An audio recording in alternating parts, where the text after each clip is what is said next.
Bro Plata, where black people and white people talk nonsense. Listen, we have you on because every other episode we just talk at each other. So, you can talk as much as you want. It's fine. All right. As long as if Ray doesn't have to talk and doesn't have to steer the ship off the road like he usually does, then it's great. Yeah. Look at me. I'm the captain now. There you go. Yeah, you can have it. Good, because we drive it straight into a volcano usually. So, except for that's the heart, Tim, and that can never be mended. You know that. The heart always breaks. Nah, dude, one of your girlfriends take care of that for you. No, they usually go, well, thank you for the free meal. Have a good day, sir. Ray is a 60-year-old man in a 30-year-old's body. I am, yeah. If anyone doesn't know. Nice. His references are like way older than they should be for someone his age. Oh, you know. I would love to see that fight. And I would be rooting for Greg Hardy the entire time. Anything. If you've ever wanted to see me in pain at any point that we've been hanging out, today's your day. Ray, they see you in pain every time you do a set. This is true. Damn. Yeah. So Thomas has seen it and Tim's never seen it. No, it was basically if Mortal Kombat was a shitty like Saturday morning cartoon. Like yeah, exactly. They had like they had a Native American character on there. They had the street tough black guy. Like they had all the stereotypes. WMAC masters. There it is. It's such a. So cool you're saying it show. doesn't hold up? Is that what you're trying to It say? does not at all. It doesn't look full, Ray. Let me see that glass. No, Ray, top it off. This is like goddamn amazing. Yeah. No, I just want you to follow the rules. What happens if you don't follow the rules? The wheel gets you back again.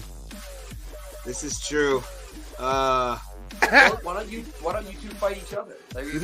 I've been thinking that, but I didn't want to say anything. We have talked about this I'm still at for shit. years, I man. can't fight anybody right now. I am used to a so 9-year-old down. right now. I will meet him at a weight. I don't care if I have to gain weight to fucking fight Tim, but it would mostly be like it would be a rolling match in the cage. Pretty like much. somebody would take someone down. What's crazy is out of all of us, Tim looks like he's most likely to be the wrestling fan. I see so many fucking guys who look like Tim Danko at AIW shows. It's not even funny. And I love I see him. I'm like, I want to buy him a shot, but it's not Tim. And I get sad. Yeah, and this kid's going to be a star, obviously. And that's what they wanted to happen. They want him to get a big win in London. They were hoping that was going to happen. I mean, did they give him somebody they think he could beat? Well, yeah, but I mean, it's not like Vargas isn't tough. Vargas is a tough guy. And yeah, Pimblett was a big favorite. But that's what they wanted to happen. They want this kid to be one of their next big stars, especially in the lightweight division. And now he's won two fights, one by knockout, right, and one by submission. So now he's going to fight somebody tough. And that division's super stacked. So there's tons of people he could fight. Before you put me on, I'm screaming at my microphone because you didn't put me on. I'm like, she's Mexican, you racist asshole. I don't know. Spanish, you monster. But you didn't put me on because you wouldn't talk wrestling. He had I only had one fight. He had two fights, but my one fight lasted longer than his two fights combined by like a lot. I think both of his fights were inside of a minute. And how did your fight end, Tim? I got TKO'd in the second round. And there's a lot of guys, strikers, that have just became fantastic at takedown defense. I mean, Anderson Silva was good at it. Like, Junior Dos Santos was good at it. I mean, those are just the first two I think of. But there's been a lot that, I mean, if you're a striker like that, you have to have good takedown defense. There's been a lot of guys who have great takedown defense, and he's one of them. However, I mean, Robert Whittaker is a striker first. He's not a wrestler. And however, neither really is Cannonier. Maybe a little bit more, but I don't really expect Cannonier to fight him that way. I'm excited to see that fight, though. I don't expect Izzy to lose at all, but I like Cannonier a lot. He's a tough guy, so I'll definitely watch that fight. But if either of us touch the other one's liver, we'll die, Ray. Probably. That'd be fine. I want to be the first MMA death of like a true amateur, where it's like the worst fight ever. How bad would it be if you got MMA fight, bro? Killed in the cage. You got killed in the cage by me. Yes. His liver exploded. Oh my God, we're here. I got to adjust my camera a little bit. All right, there we are. We're here. Bro Plata live with you on this beautiful Saturday afternoon. My hair is all messed up. I'm ready to go. Let's go. UFC Vegas 91. UFC Vegas 91. Nicolau, Perez, and yeah, we got some good fights in this card. Let's bring it up. Let's go to Tapology and get the fight for tonight. Yeah, baby. Yeah. Flyweights too. So there's gonna be a nice pace to it. Hopefully it ends early. 5-rounder. They're showing the standoffs right now. Sean Shelby just chilling, hanging out. Both men look respectful in there.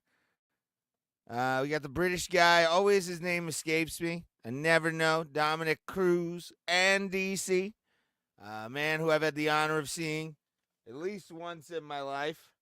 So we're going to do some fight commentary, and fuck it. It's 7 p.m. on a Saturday. What do I have to do better? What do I have to do? Nothing. I could have gone to a comedy show. I could have gone and hung out at places, but it's just I don't want to move. I've had a day at work. Oh, here we go. Where is it? No, I want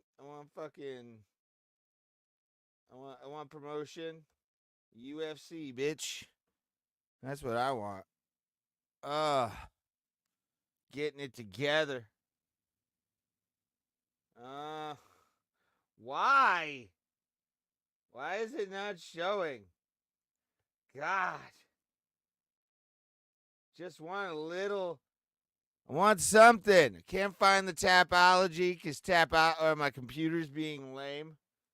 I don't want upcoming. Come on. God damn it. It's like Stuttering John show right now. It's just terrible. Just awful. All right, let's see. How about just all? Can I get all results? Thank you. For the love of Jesus, thank you. All right, yep, 27th. There we are. Oh, my God. Tim Means up next. The Dirty Bird taking on Uroš Medic. It's about that time for UFC Vegas 91 main card madness live with you here. Make sure to subscribe, share, do everything you got to do to get your ass here over, turn us on over top of your commentary, and you'll be able to see us. Got to do this. Change that. Whoa. Not what I wanted. Not what I wanted. I wanted a little bit bigger. Yeah, there we are. Is it showing up? Oh, I'm going for the thing there. There we are. Oh, low budget podcast stream on your radio dial. So we got that. We got Matheus, Nicolau versus Alex Pereira. And then Ryan Spann, Bogdan Guskov, Corinne Sylvia, Ariana Limpsky. And then we got this one, which is a heavyweight battle. Now the Dirty Bird Tim Means coming up. And hopefully it'll be a good fight. Tim Means always a great time for some exciting fights. I'm trying not to drink. I am high as balls right now. So anybody wants, light them up, motherfuckers. I actually got to go down after this first fight.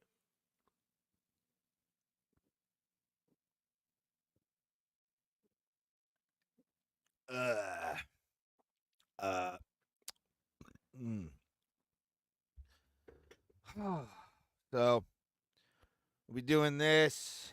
Where's the? There we are. All right, Tim Means, UFC Ledge. Already excited for this fight. I'm gonna prop my legs up because I'm fucking so exhausted. I am doing this 7-hour live stream. I mean, today was just one of them days, guys, where you look at work and you're just like, man, could it be that like I'm just sore as fuck? Let me see this one again.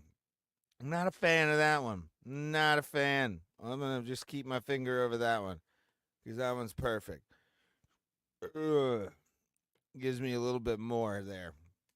But yeah, we're doing live for the pay-per-view or the pay-per-view, the fight night. Haven't done a live stream since 2 weeks ago on a Saturday. We decided to just not do anything on Thursday. So tonight we're doing the stream, and hopefully you guys enjoy what you watch on Bro Plata. Give us a subscribe if you love us, and we will be your guide into UFC Fight Night Vegas 91, bitches. 91 coming up on 100. Actually, I kind of hope no. Well, no, it could. I could be at UFC 100, Vegas 100 if it falls on the week after Labor Day. If that's the case, then I might be in the crowd at the Apex if things go properly. I'm thinking about buying a VIP pass. It's like $1,500 for one person. And I'm going to be honest with you. For Vegas, for a UFC, Herb Dean, your referee, Joe Martinez in there. What up, Johnny Smith, baby? Share this out. Tell people to come hang out. I'm tired, and I want to hang out with people and vent about MMA and all that stuff with you guys. So tell people, Johnny. Just share. That's all I ask. Share it on your Facebook, your Twitter, your all that stuff. Say the Bro Plata sucks. Come watch him. Do something. We're here. We're watching Tim Means fight. This is what I've been, to be honest with you, I've been looking forward to this all day. Because today at work was trash. Oh. So I'm really interested. Pro fights, most active pro fights. 50 fights. 50. Jesus. This is his 50th fight. Fuck me. Tim Means is a thank you, brother. Appreciate it. We're getting ready for fight night. Herb Dean, your referee. Look at you. Oh yeah, baby. All right. Yeah. So I don't play the live stream if anybody's coming in expecting that. If we were behind a paywall, I absolutely would. Tim Means getting ready. The Dr. Medic opens up. Tim Means opens up with a combination. And now they reset in the cage and starting to feel each other out. Medic with a low kick. And Tim Means backing him up, trying to go for a takedown. And Medic is stuffing it. Tim Means has almost got his back. If he slips around that arm, he can get him. But the Wizard is there. And it's a dangerous situation up against the cage. Tim Means throwing knees, in control, up against the cage with Medic like a doctor. Another big shot. Herb Dean looking to see if it touched the cup. No way. Here we go. The tripping parts begin. Who's got the better legs? Who's got the better legs? Slap to the face. And now Tim Means upper head to the head and body of Medic. Both men now circling around Medic with an elbow. And Tim Means giving it back in spades. Body kick by Medic. And Tim Means just coming through like an android. And he's throwing a knee up, and I think Medic caught him. I really do. That's why he's going in for this takedown. Medic gave him a nice 1-2, but Medic again stops the takedown by Means up against the cage. And Medic is fighting for his neck right now. As Tim Means has it, we got a whizzer, both men on the ground, come back up. Tim Means well in control right here, trying to get a takedown against Uroš Medic. And the doctor is definitely showing a PhD in grappling right now against Tim Means as both men disengage with some volleys towards each other. Means backing Medic up. Medic trying to counter, and he uppercuts Tim Means, knocks him clean out with an uppercut. Wow. Uroš Medic just stole the soul of Tim Means, and he was out. Damn. Wow. That was awesome. That was sexy. Now that was hot. That's a good way to open up this show. Start it out a little bit. The only bad part is we now have downtime to go with. But fucking hell, what a goddamn uppercut by Uroš Medic. Whoa. I can't wait to see this on replay, to be honest with you, just because, looking at it, he timed it perfectly. Here we go. He goes, and bam, up, and then just grazes the head of Tim Means and then smacks him in, and he's out of the game. And there, just goes in for one more shot, bam. And Herb Dean has seen enough. There it is again. Ooh, just right here. Right there, baby. What a shot. Just dislocating that jaw. Ooh. Yeah, Means got hit hard. That was right on the jawline. Perfect shot. And Uroš Medic is just like, I got it. It's fine. No big deal. Wow. What a first fight. That was good. I knew there was going to be fireworks in this because it was Tim Means, but Uroš Medic just shut the lights off and said, everybody get the fuck out. Because that was an eviction of the soul. That was a straight up eviction of the soul to see that. And Uroš Medic this might be Tim Means' last fight. Who knows? I don't know what his record has been as of late. But, yeah, the gloves are still on. But fuck, did Uroš Medic just destroy Tim the Dirty Bird Means. And we got the official decision. Obviously, knockout win for Uroš Medic. And he improves his record. And Tim Means, again, just he got smacked. Are we using, by the way, the new gloves? Are they doing the new gloves now? I don't know if they said that they were going to be using the new gloves, but could the new gloves be harder? DC doing the interviews, TKO, round number 1, 2:09 on the clock. And Uroš Medic just performed full open brain surgery on Tim Means, scrambling his head, lobotomizing him from the last 5 seconds. And, yeah, dude, you want to talk about a good opening fight on this card. The main card started off very hot right there, especially since both guys were sort of gaining some kind of momentum on each other. Uroš was defending very well. And for him to just, right there, that I just saw that goddamn replay. Watch this, just whapa. Oh, pretty full. God damn, dude. And then that last one, I mean, Herb wanted to make sure, but dude, that was perfect. Fucking perfect, bro. Oh, and he gets smacked one more time on the way out. That was sick. That was amazing. Hopefully you guys are enjoying, by the way. We are live, Bro Plata. Live stream to watch UFC Vegas 91 together. I love how he fell like this was fucking UFC 5. Like, that was a boof. God damn it. What a shot, man. There it is again. Bam. Oh, yeah, that shut every single light in the building off. Ooh. He went down hard, son. That was pretty. That was sexy.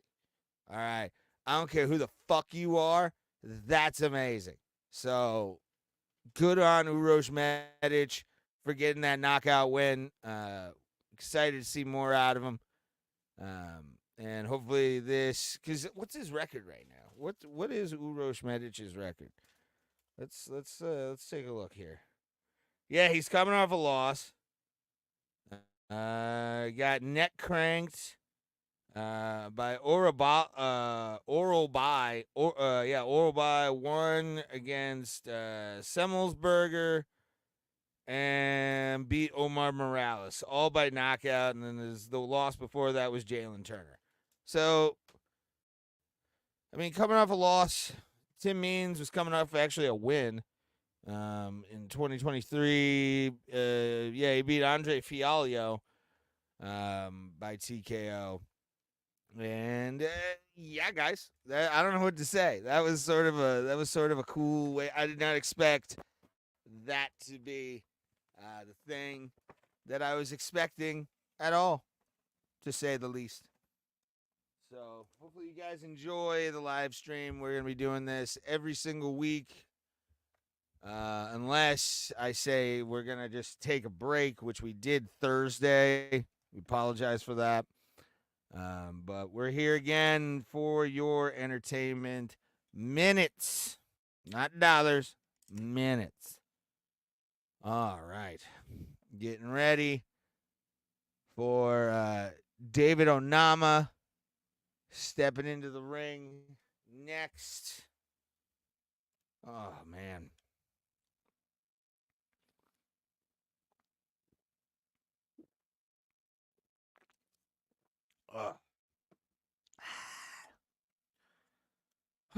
Weather's actually been pretty good right now too.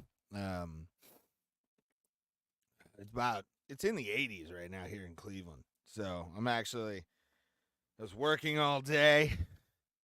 I get next week off for Star Wars Day, which is cool. But getting ready for David Onama against Jonathan Pierce. And we'll get that one queued up right now to talk about it while I pack this bowl. So if you want to also join in the chat, we read chats. We're not people who make you super chat. We probably, if we get enough people, we'll do super chats. But I kind of just like an open chat. If you're interested, drop a line. We'll read it. I'll talk to you. And we'll get you ready for David Onama and Jonathan Pierce here in a second while I pack this live resin bowl that I got going on here. Just scraped this out the other day. Tim Dango is a rat. I wouldn't say he's a rat. Tim is not a rat. That is one thing I can I will defend Tim. He's a very honest guy. He's a very kind human being, to me at least. And he's my podcast partner. We've been doing this for fucking almost 4 years now. And we're definitely going to try and do something special for the 4-year. We might have you guys call it, or we might give the StreamYard link out too. And if you guys want to pop in, you can. But you will be monitored. If I see dick, we're done with you. Like, I can preview it. I can see a floppy thing. No standing up. It's just you or a mask. If you want to wear a mask, that's fine. Just no dick. No dick.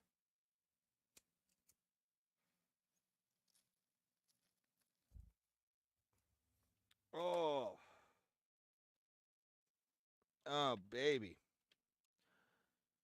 Getting that good now. All right. Oh, this stuff's fresh too. It's all wet and sticky. It looks like fucking Venom from Spider-Man. I can't wait to go back to Vegas, dude. I can't wait. Can't wait.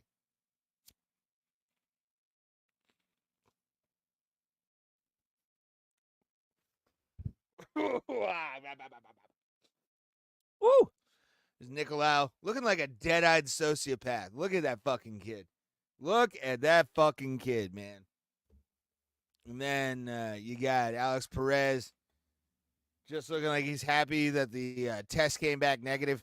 That's all he's doing. He's just like, oh, man, thank you. That itch was just jock itch. Oh. All right. Jonathan Pierce, David Onama. It's good to see Michael Blackson in the cage. Why is this? Oof. There we are. There we are. Perfect. Onama 11-2, and Pierce 14-5. This could be a quick night for Pierce. Onama is just absolutely jacked, and hopefully he gets the win against Pierce. Did I pick him? No, we didn't make picks this week on the show. But yeah, let's see what happens. We got another flyweight contest coming up before your flyweight main event. You guys rock, by the way. Thank you for coming in and saying hi. Hopefully, if you're new, give us a subscribe. Help us with the algorithm. Get us to the point where the algorithm picks us up, helps us out. At this point, guys, I don't care if you make fucking bots that go insane.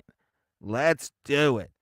Let's just make Bro Plata the #1 for like an hour before they take it down. That would be kind of funny. We're just the best podcast in the world on YouTube, like nobody else. Even we'd be #2 to Rogan because everybody's #2 to Rogan, but like that would be just hilarious to be up there with like Two Bears, One Cave, AYG, all those guys. So we're just waiting for this next fight. And what I might do, I'm going to do it. I'm going to bitch out here just for editing purposes so I can kind of get shit edited right.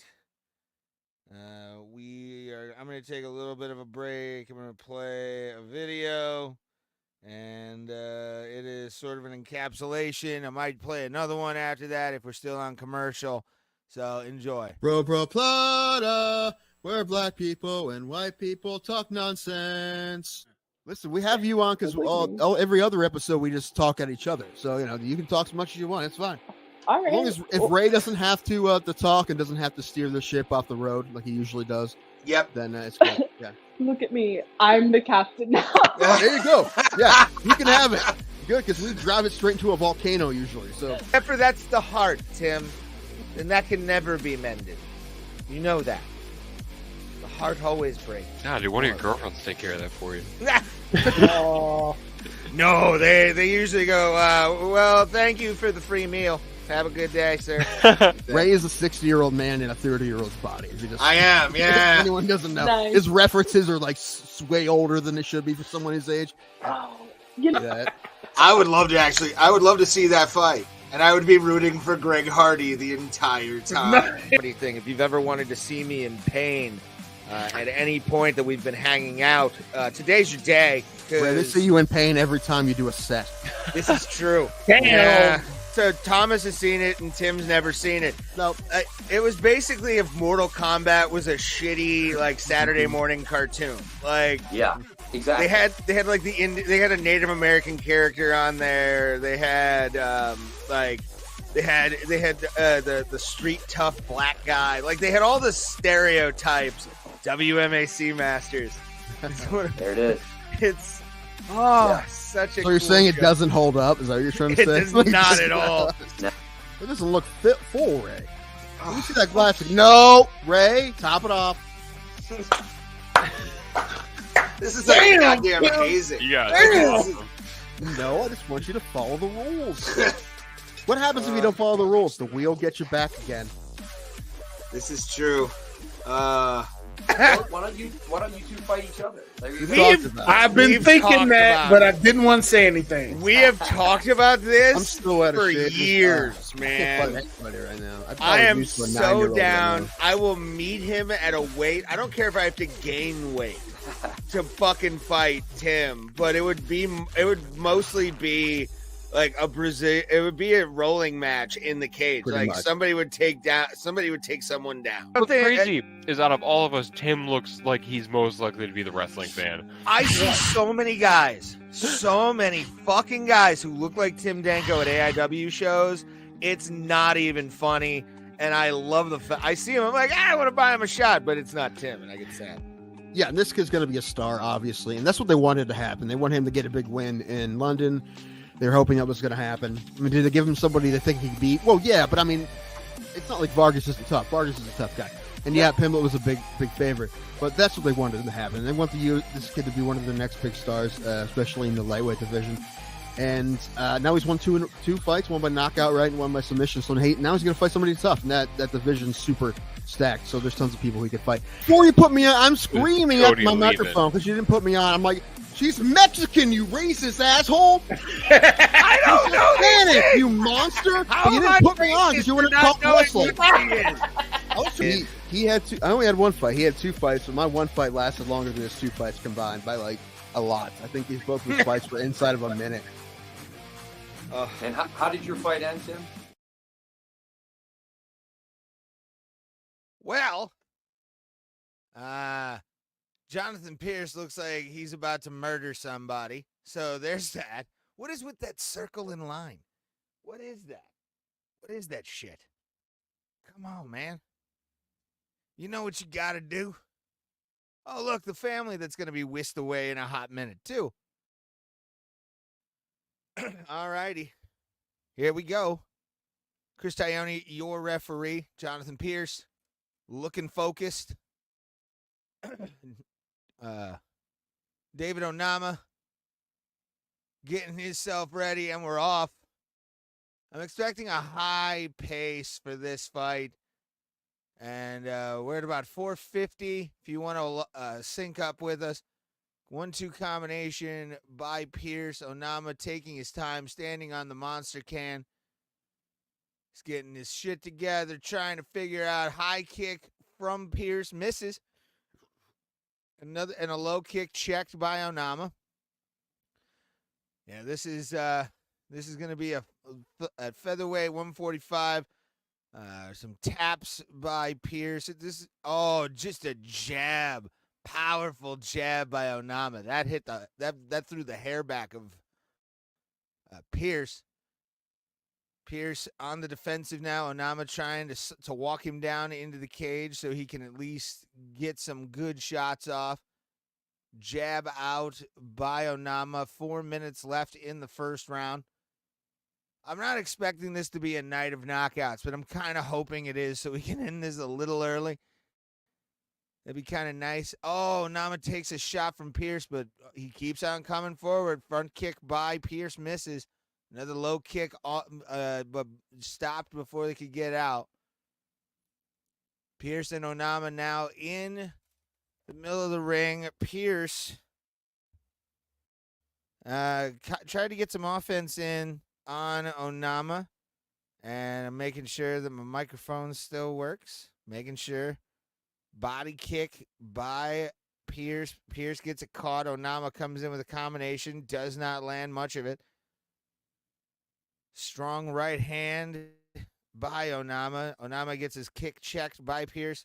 Now he's just throwing a 1-2 combination in here. Onama is the aggressor as we go in to the sub 3 minute mark of round number 1. Pierce trying for an overhand. That ain't working. Now he's just chasing Onama.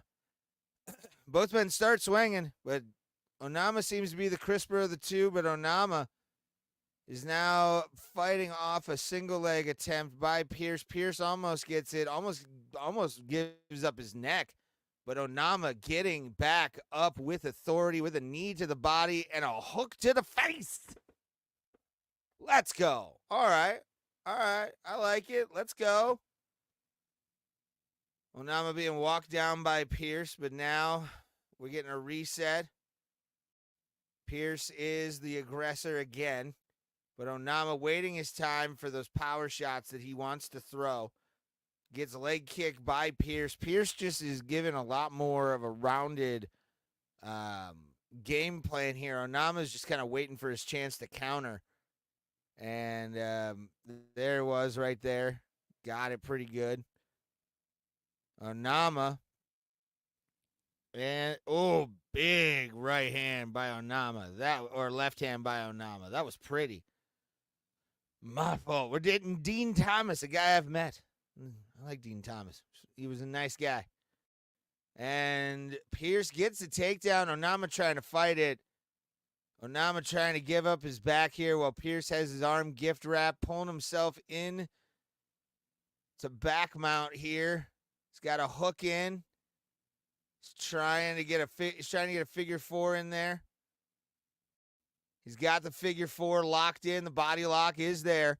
Onama in trouble. Onama spins into it to get to guard. Oh, wow. This is a hyped fight. Below 1 minute left on the clock.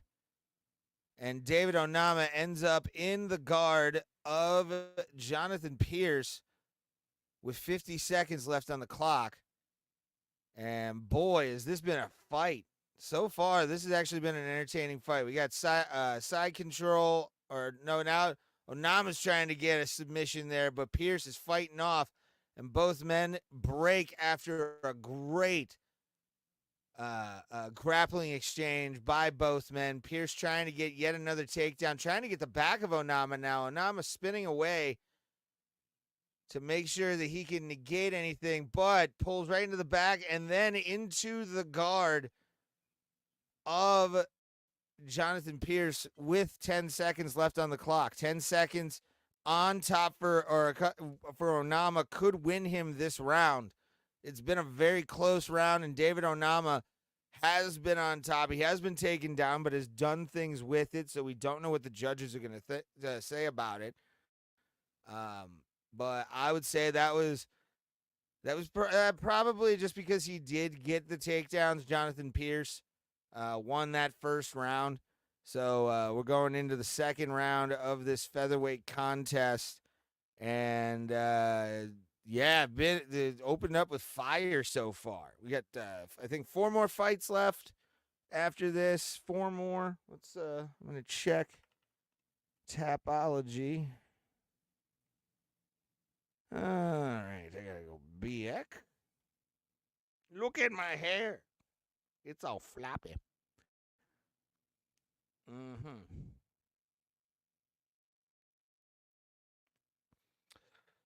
All right. Austin Lane and not a Dean's Corinne Silva. Yeah, we got 4 more. Round 2 starting up. I don't care about this Nascimento Lewis fight. Let's just get to the featherweights. What are we doing here? All right. John. Ooh. Deep shots. All right. Pierce, a little bit more aggressive. Gets a knee to the shoulder. Trying to get a takedown here. Onama has a guillotine in, but Pierce pops his head out, starts throwing elbows. Are we going to get a figure? Oh, you could have had a Boston Crab, bro. What are you doing? What are you doing, bro? Come on. You could have had it. Why? Why'd you take that away, man? Why'd you take that away? That would have been perfect. You know, people just don't like to have fun.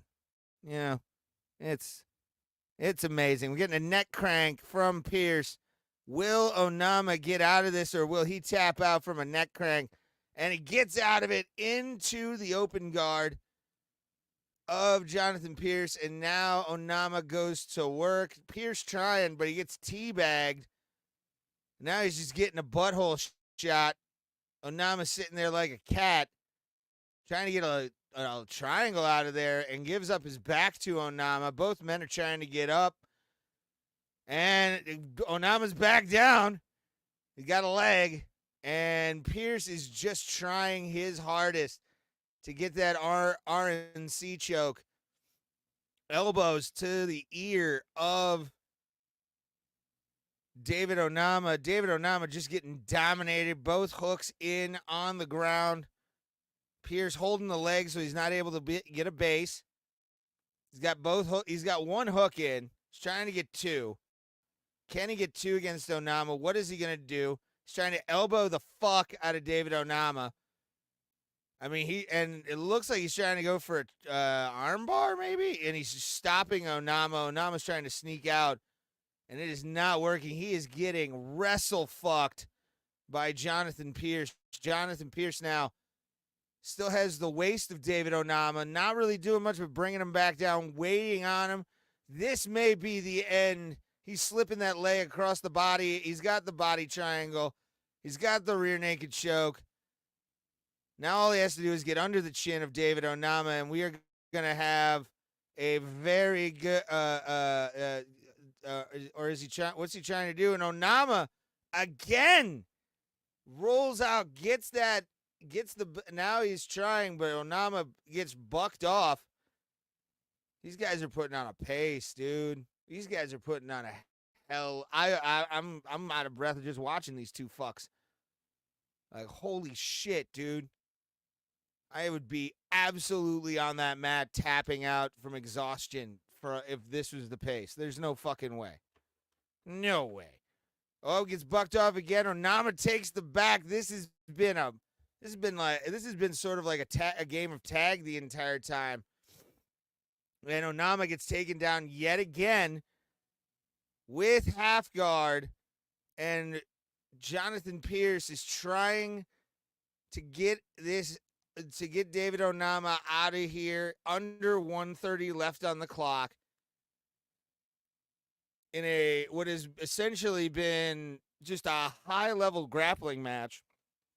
And Jonathan Pierce now trying his damnedest to get a body lock again. He is really working for all of this. He's got to get that hook in for this to even make any kind of sense. We got almost a minute. We are at a minute exactly. Half guard has been pulled by David Onama. I'm gonna say he got into it on purpose. Now he's in guard with under a minute. 50 seconds left on the clock. And David Onama probably lost this. I mean, high kick by Pierce. 40 seconds. Let's go. Awesome. First show back that we do a live stream after UFC 300 and we get this fucking card. Fuck yeah, baby. Let's go. This is the kind of UFC I like watching. None of that fucking game bullshit. Oh, just a straight left hand by Onama. And Pierce is taking it. 10 seconds left. Onama unleashes a combination of body kick. 5 seconds. Both men start just swinging. And we are going to a third round. Wow. That was grappling 500. Like that was like doctorate level grappling right there. Onama and Pierce, both guys showed some of the most high-level grappling I've seen in the UFC in a very long time. Both men had answers for each other. And for the fact that Onama always is able to power out when the hooks are in is a testament to David Onama's core strength. Like, that boy has some abs on him to be able to just quick motion turn into that. I mean, he overpowered Jonathan Pierce a bunch. So I'm interested to see if this thing goes the full way, what the judges' scorecard is gonna be. Because that was absolutely insane. A lot. That's the kind of grappling I like to watch. Fast, phonetic. I love how UFC is acknowledging the fact that they're get the $10, $10 off on UFC pay-per-views now because they realize, oh shit, we have $10 or we have to make them save money now to watch us. Yeah, bitch. How about you not get those prices? Both guys kind of just it's business as usual right now. Both men are active. Onama, great gas tank. Pierce, tough and a great wrestler. Another jab by Onama finds its target. I'm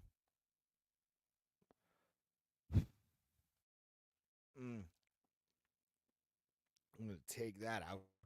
Ew. Yeah, dude. Oh, big shot by Pierce. Pierce evades a big shot by Onama. That was good head movement. Head movement. Oh.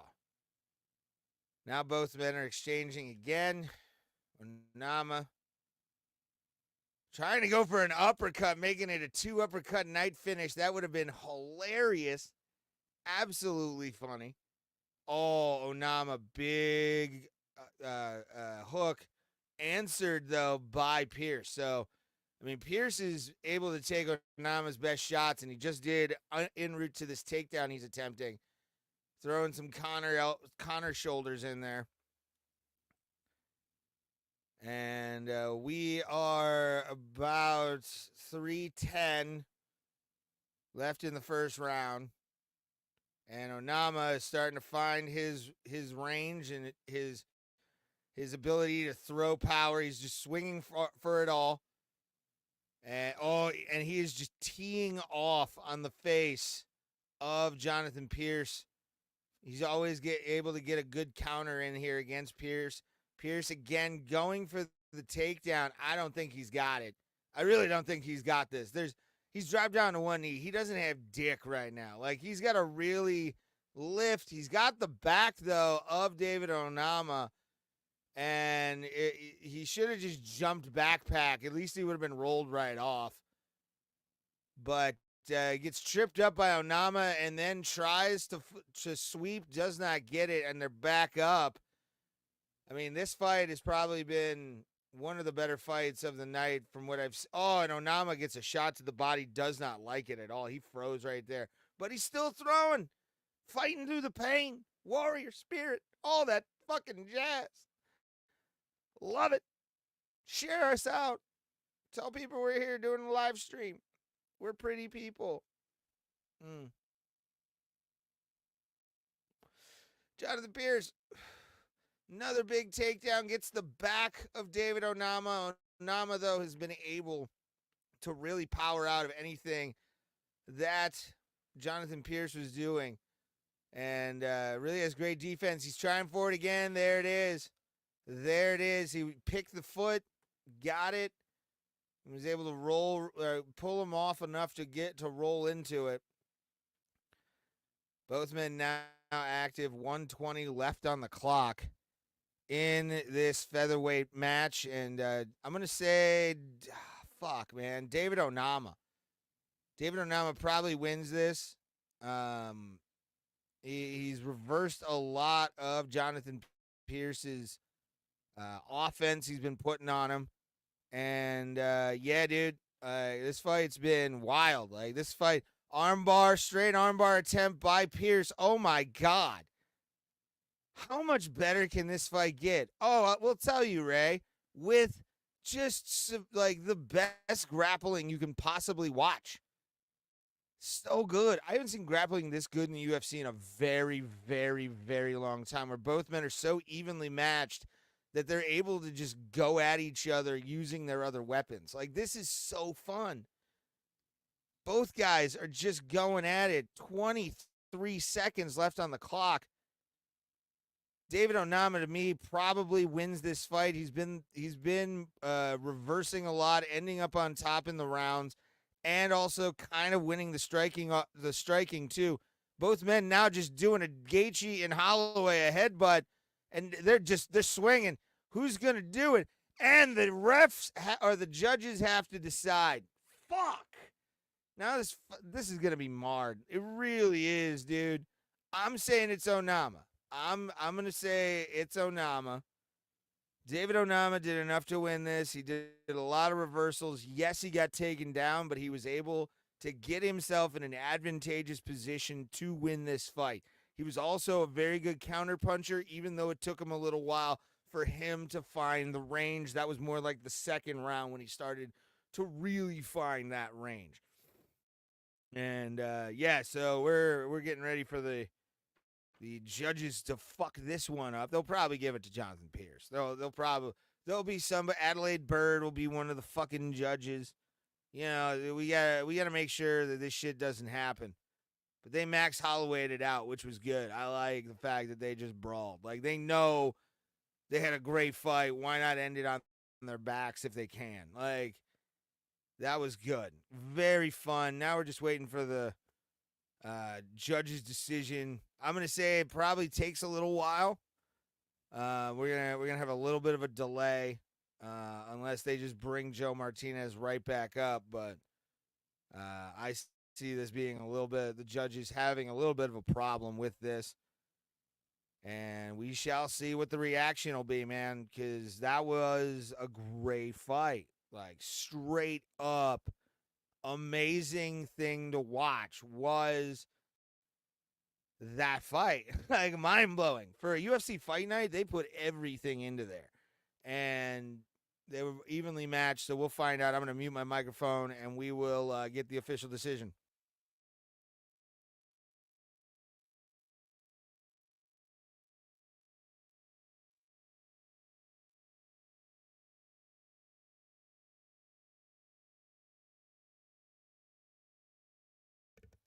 Fucking called it. I knew it. He did enough.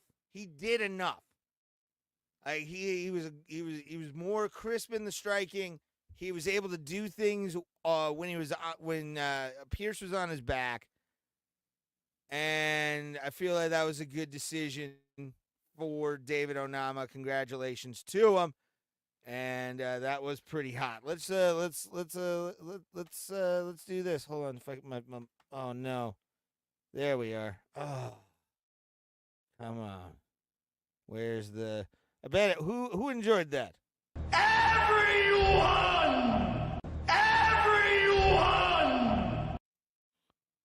There we are. Let's give it this too. Like I said, he did enough. I think he did enough in this to win that. I really do. And the little Max Holloway thing at the end was pretty hot too. So we're gonna take I'm gonna take a hot break because I gotta get my breath, or I gotta catch my fucking breath after that fight. We're gonna play videos real quick, and we'll be right back. Hey everybody, this is Tim from Bro Plata. As some of you might know, this past Saturday, the 8th, my favorite baseball team, the Cleveland Guardians, defeated the Tampa Bay Rays in 15 innings on a walk-off home run by Oscar SpongeBob Gonzalez. I was at the game, and I had some great footage of everybody going apeshit and berserk right after that home run. It was awesome.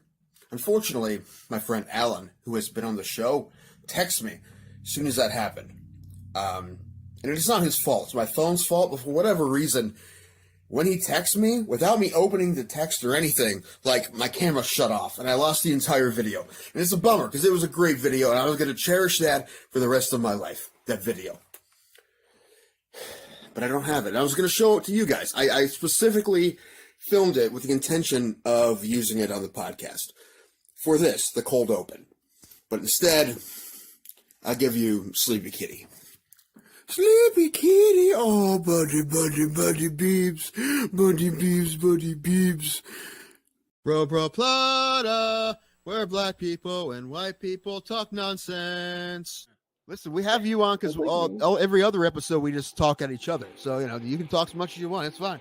All right. As long as if Ray doesn't have to talk and doesn't have to steer the ship off the road like he usually does, then it's good. Yeah. Look at me. I'm the captain now. There you go. Yeah, you can have it. Good, because we drive it straight into a volcano usually. So, except for that's the heart, Tim.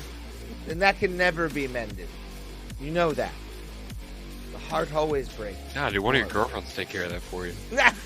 Oh. No, they usually go, well, thank you for the free meal. Have a good day, sir. Ray is a 60-year-old man in a 30-year-old's body. If you just, I am, yeah. if anyone doesn't know. Nice. His references are like way older than they should be for someone his age. Oh, you know, Yeah. I would love to see that fight. And I would be rooting for Greg Hardy the entire time. Funny thing, if you've ever wanted to see me in pain at any point that we've been hanging out, today's your day. Ray, they 'cause see you in pain every time you do a set. This is true. Damn. Yeah. So Thomas has seen it and Tim's never seen it. No, It was basically if Mortal Kombat was a shitty like Saturday morning cartoon. Like Yeah, exactly. they had like they had a Native American character on there. They had they had the street tough black guy. Like they had all the stereotypes. WMAC masters. There it is. It's Yeah. such a. so you're cool saying it show. doesn't hold up? Is that what you're trying to It say? does not at all. It doesn't look fit full, Ray. Let me see that glass. No, Ray, top it off. This is like goddamn amazing. Yeah. Damn. Awesome. No, I just want you to follow the rules. What happens if you don't follow the rules? The wheel gets you back again. This is true. Why don't you two fight each other? There you We've go. talked about it. I've been We've thinking talked that, about but it. I didn't want to say anything. We have talked about this I'm still out of for shape. years, I can't man. fight anybody right now. I'd I probably am lose to a so 9-year-old right down. now. I will meet him at a weight. I don't care if I have to gain weight to fucking fight Tim, but it would mostly be like it would be a rolling match in the cage. Pretty like much. somebody would take someone down. What's crazy is out of all of us, Tim looks like he's most likely to be the wrestling fan. I see so many fucking guys who look like Tim Danko at AIW shows. It's not even funny. And I love I see him, I'm like, I want to buy him a shot, but it's not Tim, and I get sad. Yeah, and this kid's going to be a star, obviously, and that's what they wanted to happen. They want him to get a big win in London. They're hoping that was going to happen. I mean, did they give him somebody they think he could beat? Well, yeah, but I mean, it's not like Vargas isn't tough. Vargas is a tough guy. And yeah, Pimblett was a big favorite. But that's what they wanted to happen. They want this kid to be one of their next big stars, especially in the lightweight division. And now he's won two fights, one by knockout, right, and one by submission. So now he's going to fight somebody tough, and that division's super stacked. So there's tons of people he could fight. Before you put me on, I'm screaming at Cody my Lehman. microphone because you didn't put me on. I'm like, she's Mexican, you racist asshole. I don't know Spanish, you monster. How But you am didn't I put me on because you wouldn't talk wrestling. He had two. I only had one fight. He had two fights, but my one fight lasted longer than his two fights combined by like a lot. I think both of his fights were inside of a minute. And how did your fight end, Tim? I got TKO'd in the second round. And there's a lot of guys, strikers that have just became fantastic at takedown defense. I mean, Anderson Silva was good at it. Like Judo Santos was good at it. I mean, those are just the first two I think of. But there's been a lot that, I mean, if you're a striker like that, you have to have good takedown defense. There's been a lot of guys who have great takedown defense, and he's one of them. However, I mean, Robert Whittaker is a striker first. He's not a wrestler. And however, neither really is Cannonier. Maybe a little bit more, but I don't really expect Cannonier to fight him that way. I'm excited to see that fight, though. I don't expect Izzy to lose at all, but I like Cannonier a lot. And he's a tough guy, so I'll definitely watch that fight. But if either of us touch the other one's liver, we'll die, Ray. Probably. That'd be fun. I want to be the first MMA death of like a true amateur, where it's like the worst fight ever. How bad would it be if you got MMA fight, bro? killed in the cage? You got killed in the cage by me. Yes. His liver exploded. Alrighty, everybody, we're back. We got Hanada Deans taking on Austin Lane, heavyweights, going at it. We're going to watch this fight together. Make sure to like, share, subscribe. Notifications on. We do this every Tuesday and Thursday. The Bro Plata podcast is for you. It's for you, the people who watch this show on a regular basis. And we got some beefy boys coming in with some entrances. Muay Thai champion. Oh, look at him. He looks like the kind of guy who is the final boss in any Street Fighter game. He's got a girth to him that I like. Beefy boy battle we got here. So we shall see. This is UFC. Yeah, this is UFC debut. Came off of the Contender Series. Austin Lane lost to Justin Taffa back about 7 months ago. And we're about to see what's going to happen with these two animals coming up. And if anything, I'm going to play another video. I knew that was going to happen. Should have played the other video, to be honest with you. But we'll be right back because I need a break from talking. Glitch in the Matrix, a swing. I like swings. When's the last time you got on a swing? A while. Yeah, dude, it's fun. I have one in my backyard. I'm afraid it's going to break, though. Well, I was about to say, just go get some new chains at Home Depot and a tire and see what we can drill some whole shit in it. Well, you know what? I mean, you look at it, and it's never budged. So I feel like I could still swing on it. It's in the backyard there. It came with the house. I'll get a message going, Ray, it budged. All right, that's all. I try not to. Really? Because you talk. Well, now you're talking about it. Also, you put it on Facebook all the time just to piss people off. Yeah. Which is listen. Now that I know you as well as I do, it's funny to me because I see people like making a terrible mistake. You're just like, yeah.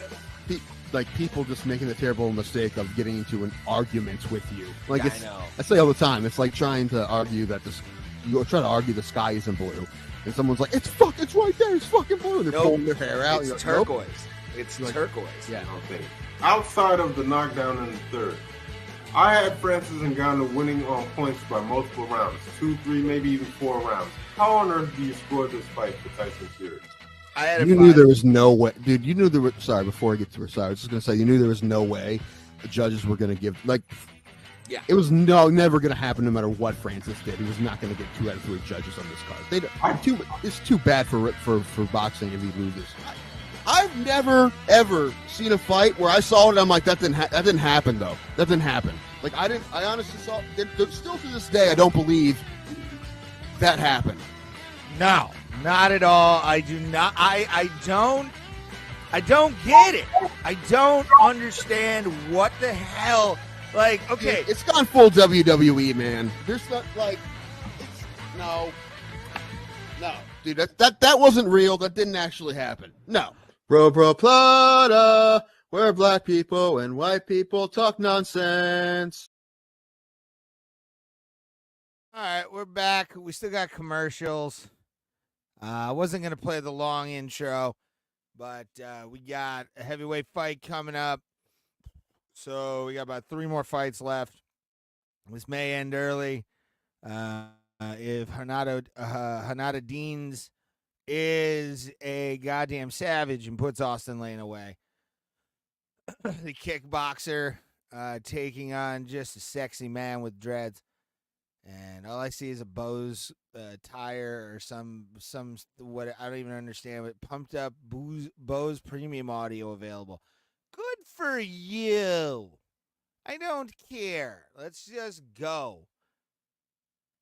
For the love of God, please give us fights. Give us fights. I always hate this downtime because, like, especially after a finish early in a first round finish early in a fight, you tend to just get a fuck ton of downtime and you're really not doing much. So, yay, camera's on the fucking cage. Let's go. Hanada Deans is 32, weighed in at 255, 6'4", 6'6", and only a half an inch reach advantage for Lane in this fight.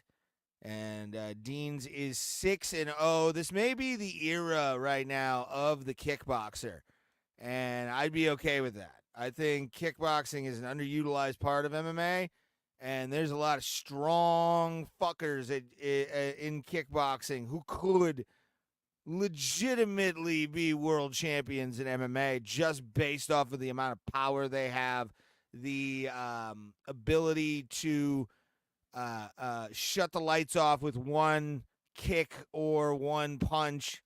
a la, even at light heavyweight right now, Alex Pereira. He's the boogeyman right now at 205. He really is. The UFC 205 pound division needed that boogeyman. They needed it, and Alex Pereira is the perfect boogeyman at 205 pounds. So we're going at 265 or 206 to 265 now. Mark Smith, your referee, with that shiny head. Hanada Deans making his UFC debut against Austin Lane. Heavyweights about to go down. What's going to happen? Only the fists of fury will know. Both men just kind of feeling each other out early on in this fight. 4:50 left on the clock. And we are live. All righty. Finally, another fight. It's always on the fives. It's never on anything else. I don't understand why. They should just keep going. It's fuck it, dude. I know you got commercials, but fuck those commercials. You got shit tons of big body kick by Lane. Front kick by Lane as well. Denise tries for a leg kick, gets checked by Lane. Lane is kind of just overwhelming him, gets a takedown. Austin Lane now in control. We got a half guard situation, and Denise doesn't really know probably what to do. We haven't seen him in a grappling scenario, so this could be sort of the kryptonite. Ooh.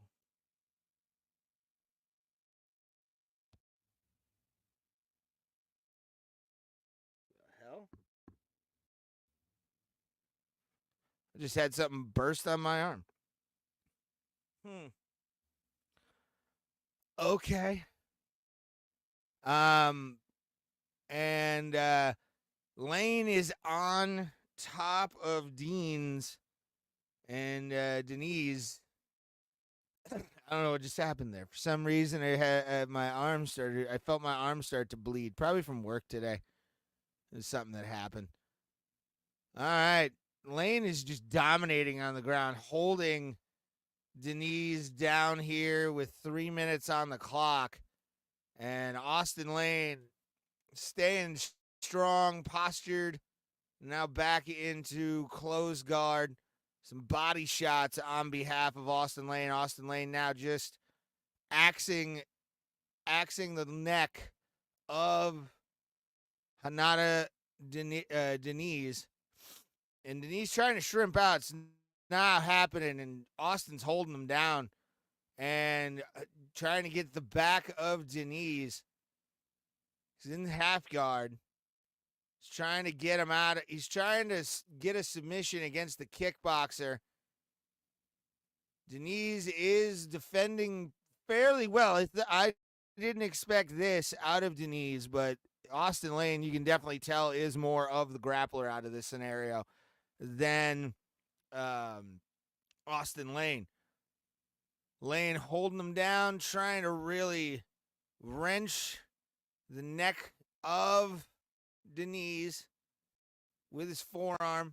Now a hammer fist by Lane, lands pretty flush.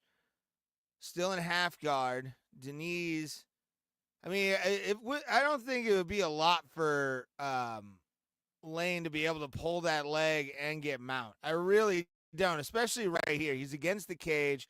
He can slide that knee across the cup, make him feel it, just get dirty with it. And Lane is trying very hard to pass in the mount, and he's not getting it. Denise showing some really good defense here with Austin Lane just pummeling him. And we're almost there. Denise pulls him back into half guard. All right. Denise is like, I got it. That little hand came off. Gable grip in effect. Denise, though, getting that hammer fist to the face by Lane. Austin Lane throwing, trying to get him out of here early. trying to wear down Hanada Denise in this fight. Deniz? Is it Deniz? Somebody in the chat tell me. Whoever it may be. Well, Austin Lane just keeps just grinding himself into the will of Hanada, trying to get him out. He's high. He's trying to get a head and arm triangle. And he has topped him. He's mounted him. Denise trying to buck him off. But Austin Lane raining down all kinds of hell on Hanada Denise. And that is the end of round number 1. Awesome. Awesome. Let's see how Denise comes out of this. Will he be tired? Will he still have his power? We don't know. We'll find out. Tonight at 11. Oh man, we're in the main card of UFC 90 or UFC Vegas 91. Matheus Nicolau versus Alex Perez. And if you are one of the people listening to me live while you're watching it, thank you. I appreciate that so much. We love every single person that watches this show. People watch it after. People who just watch on Tuesdays and Thursdays. Make sure to like, share, subscribe. Do all the things that YouTube tells you to do. They are your overlords. They are your masters. It's over. They've won. F1, ESPN commercials are wild. They just stuck 2 of them together. I love it. Oh.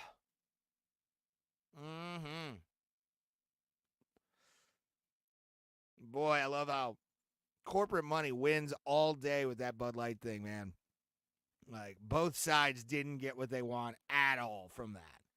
Like, conservatives did because the stock price dropped, but they just did a rebrand with, like, Shane Gillis. We got another takedown attempt by Lane.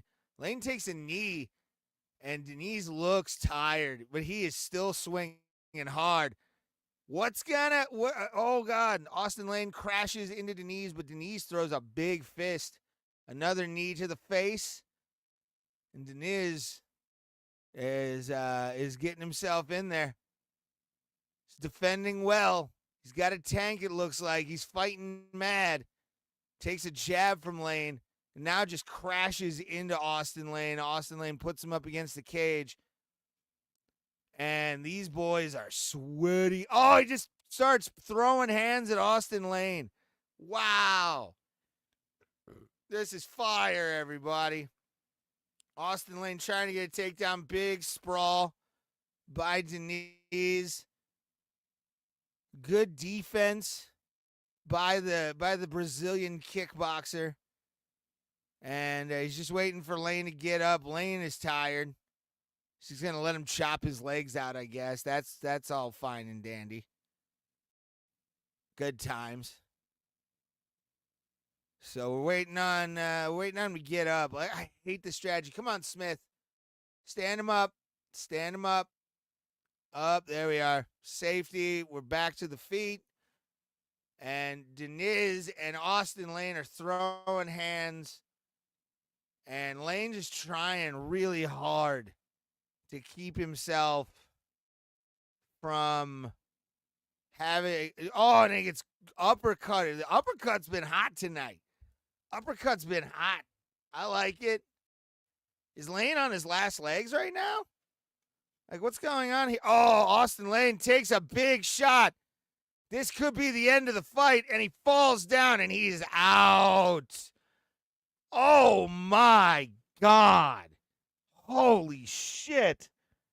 That was fucking pretty, people. Oh, man. Let's give that a goddamn cheer, everybody. Woo!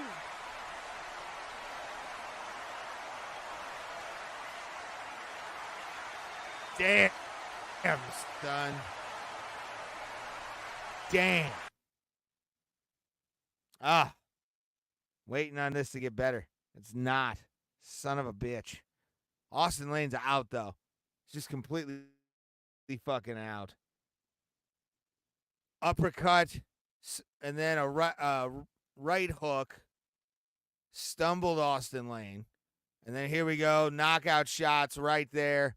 And then he just falls. And oh.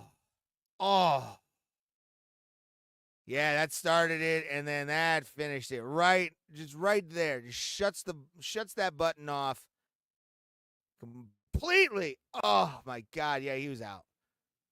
Yeah, he was. Let's see from this angle. 1, 2. Oh yeah, watch him fall. He's out.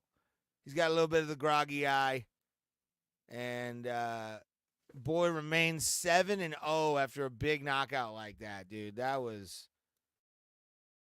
fucking massive. Like that was pretty to watch. It really was.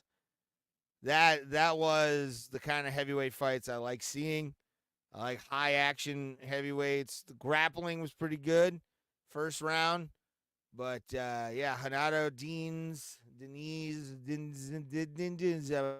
Dragon Ball Z is your winner by knockout.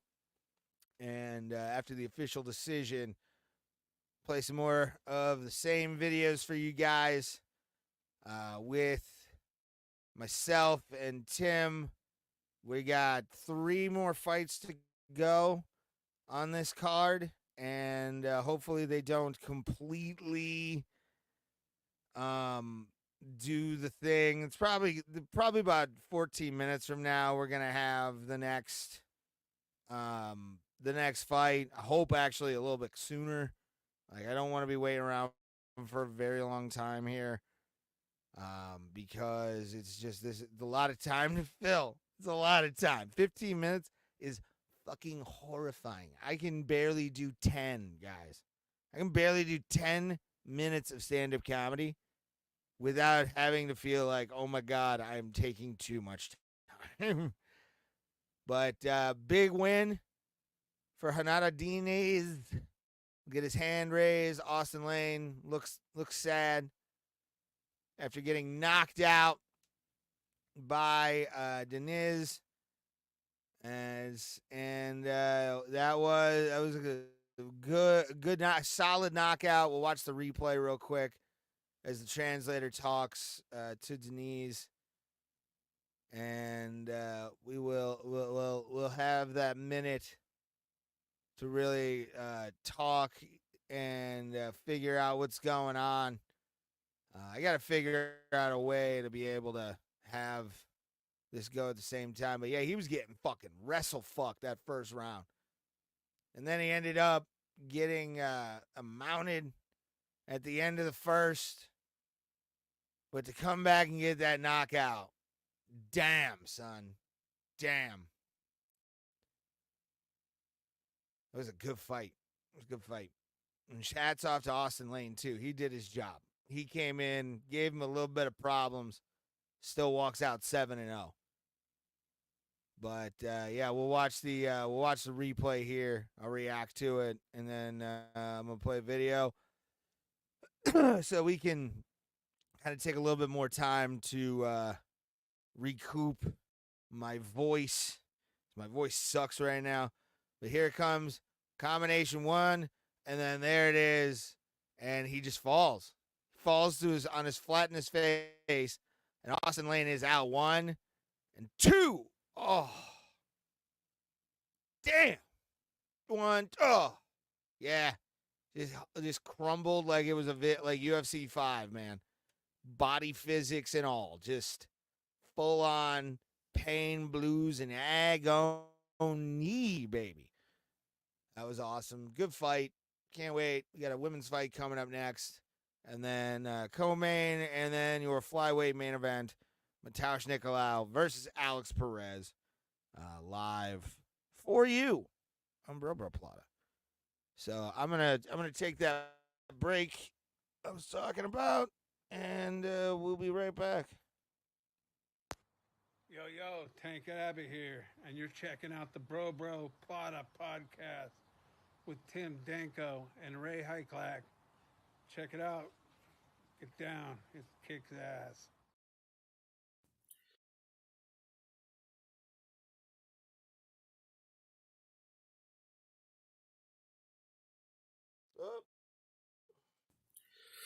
I wouldn't wear them, but nothing else was clean.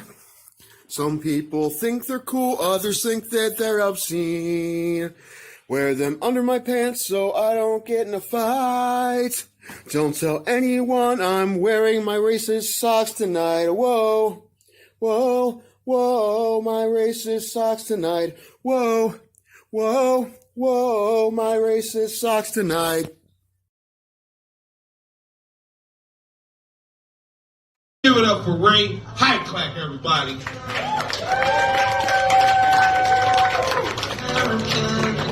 Fight for what's right. Fight for your life.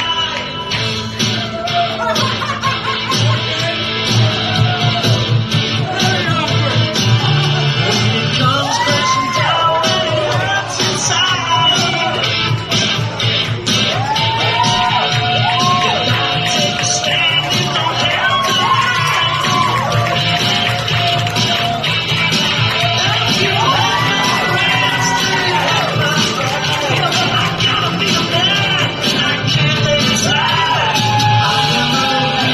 to keep it going for Kevin Ford, everybody.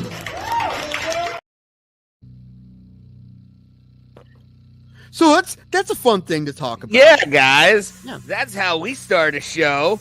Yeah. It could all be avoided if we all didn't have the technical competency of like 80-year-olds. I know who the Miz is. And that's only because he played in the celebrity softball games at All-Star Weekend. That's the only reason I know who the Miz is. Also, sexual deviant, the guy who threw shoes in Austin Powers. Didn't that guy just something? Oh yeah, women? he was the one that got punched by the mullet guy in the dick, right? In the dick, UFC 3?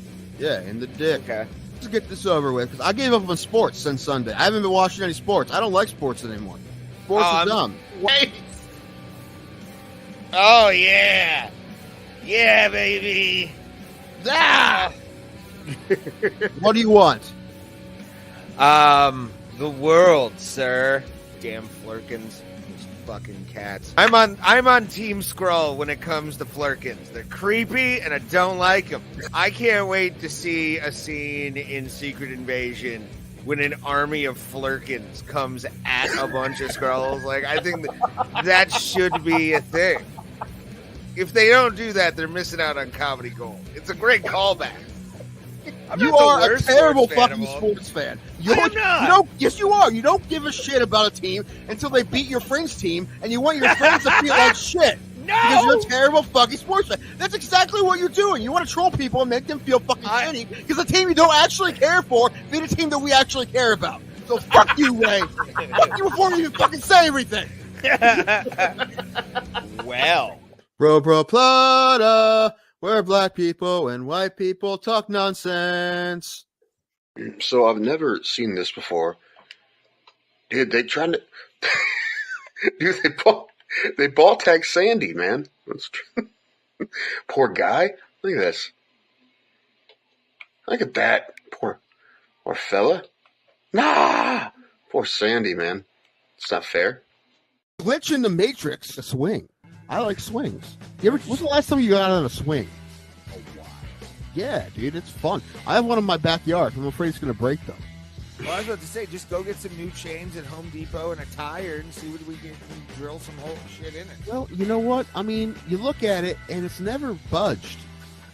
So I feel like I can still swing on it. It's in the backyard there. It came with the house. I'll get a message going, Ray, it budged. All right, that's all. I try not to. Really?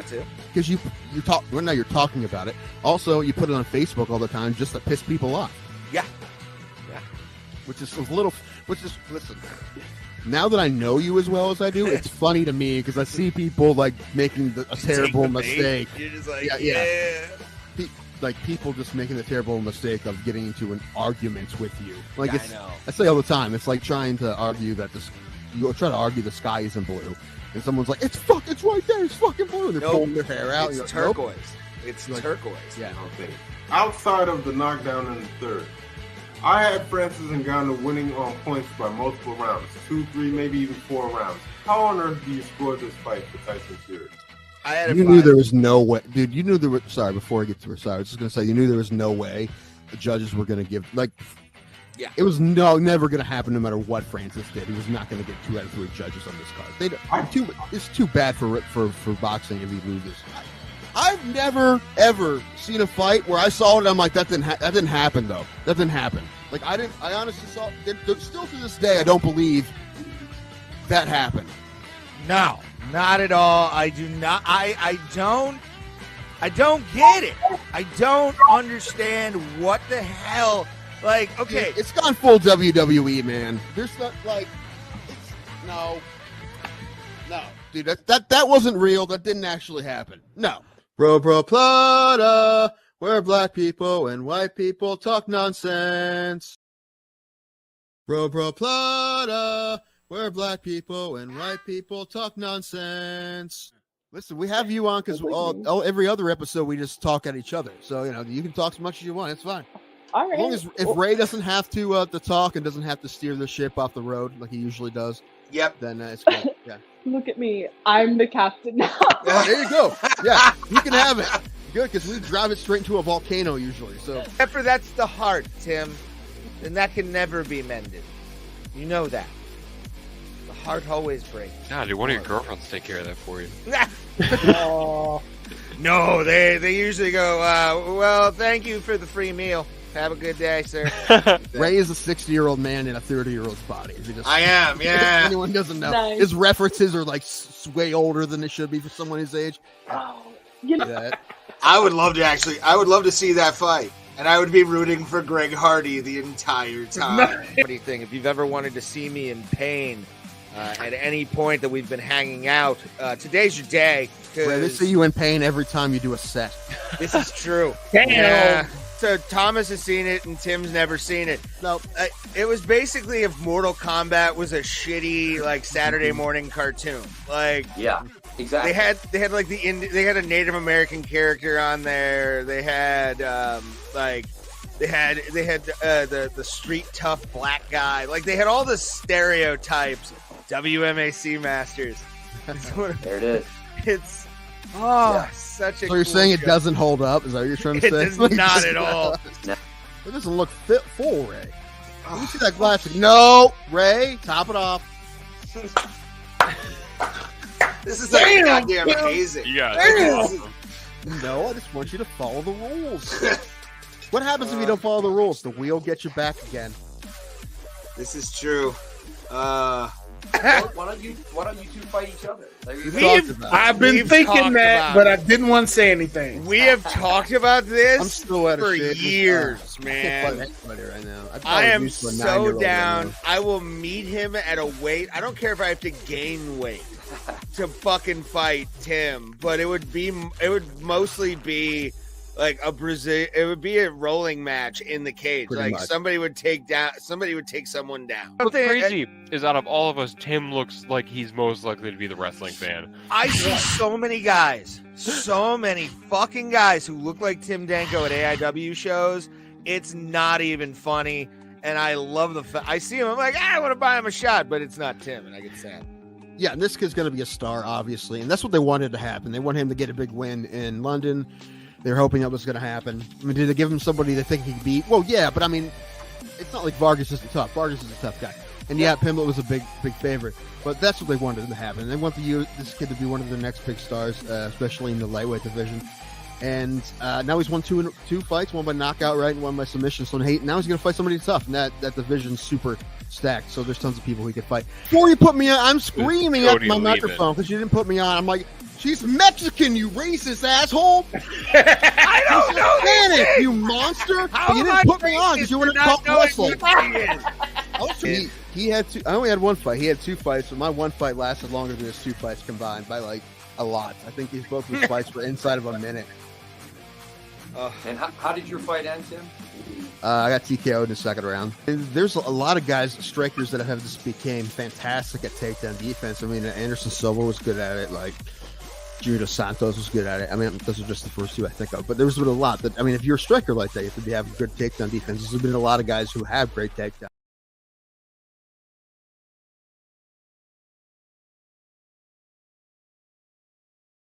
We're back. We're getting ready for the fight coming up.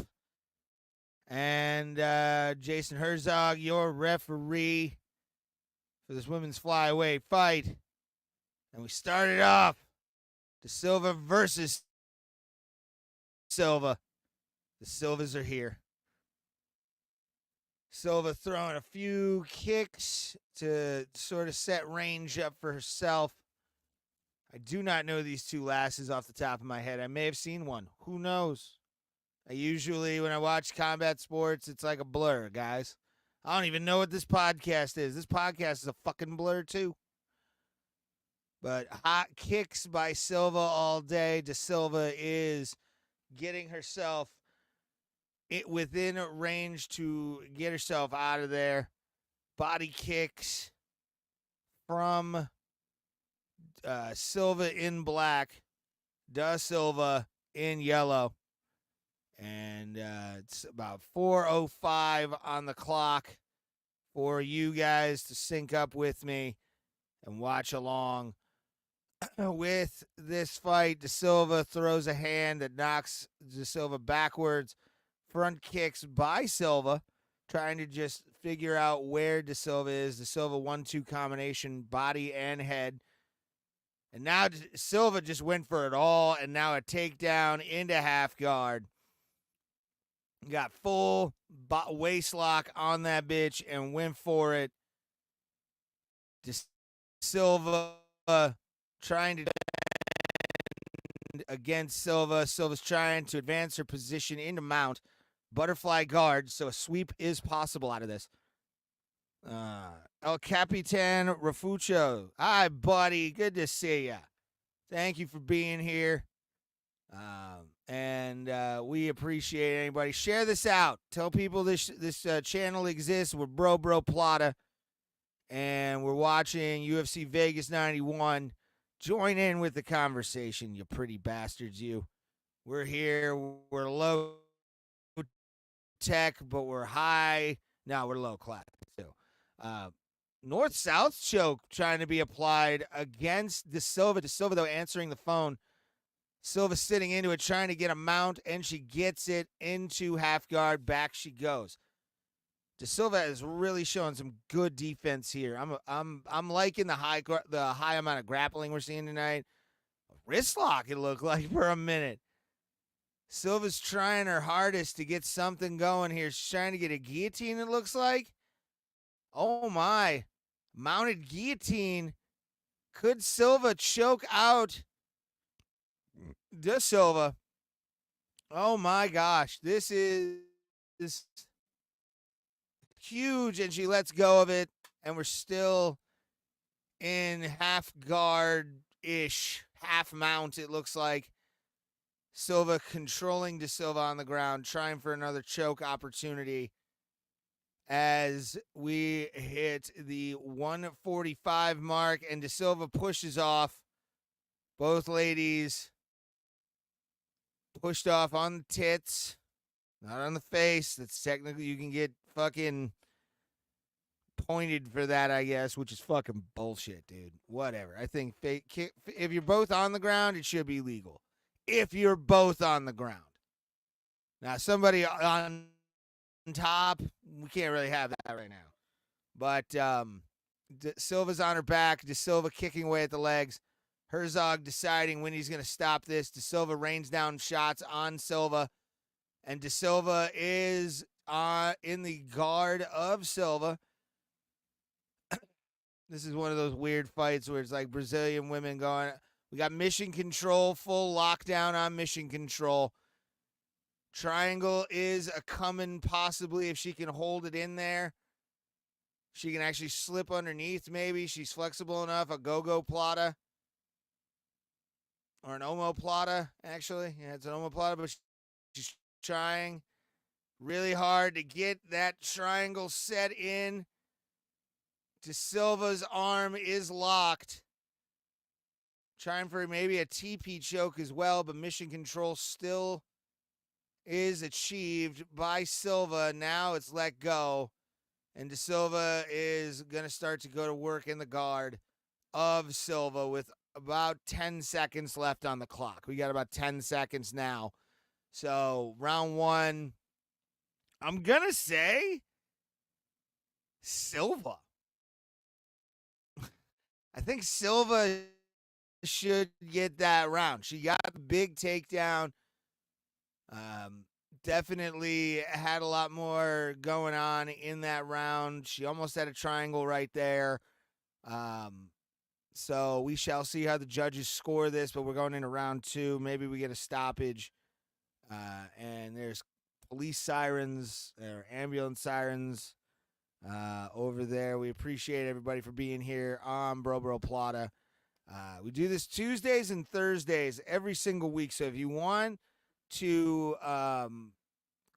come hang with us, watch us do the live shows, we are every Tuesday, every Thursday, 7 p.m. Eastern Standard Time. Share us out. Tell people we exist.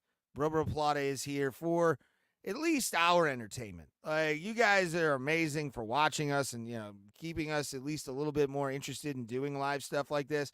Because when I look at the numbers, I have low expectations. Low expectations for this show. I'm doing this basically as a hobby. I love it. It's fun.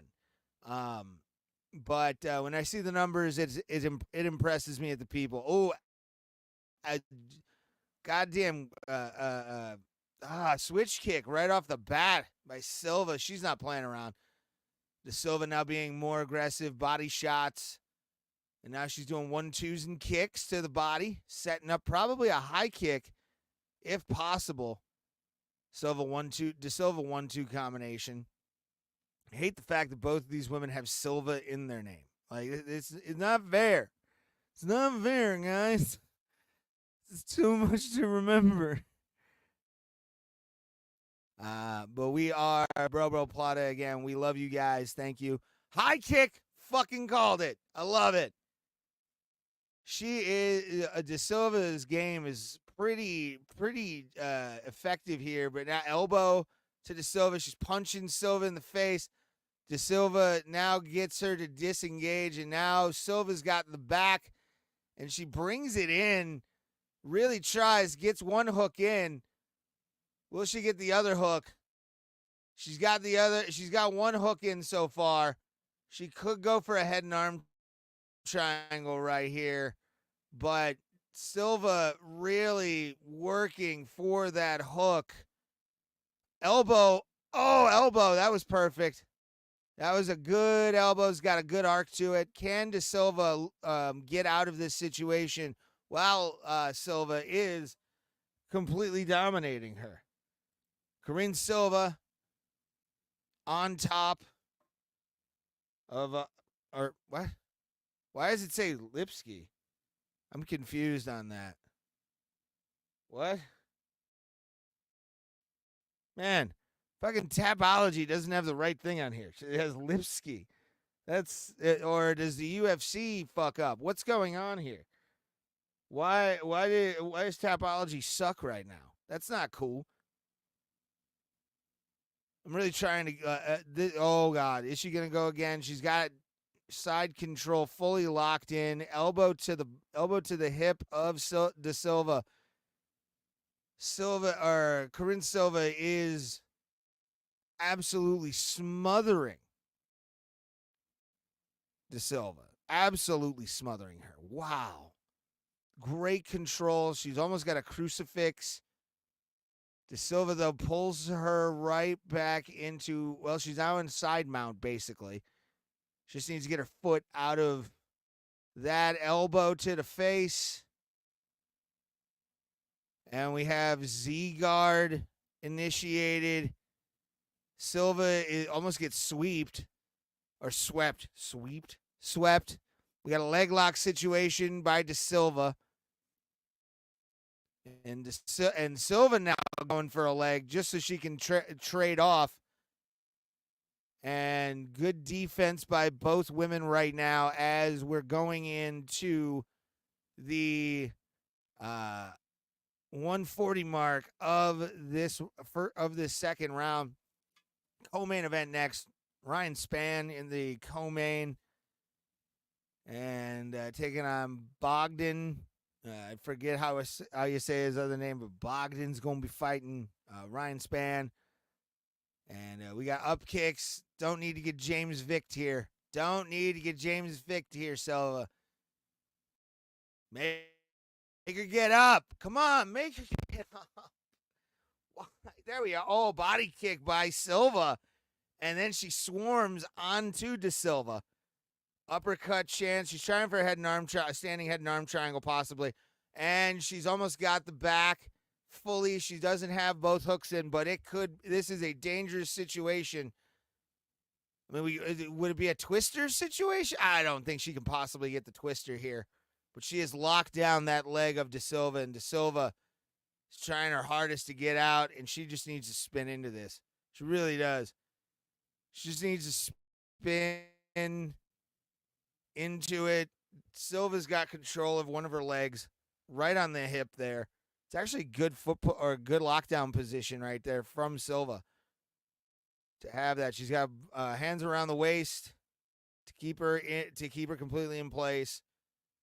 And now trying for a foot lock. And Silva is making her pay with some fists. De Silva fighting back a little bit, and we get half guard, and that is the end of round number 2. High pace tonight, boys. High pace tonight. Let's go. Got 2 more fights.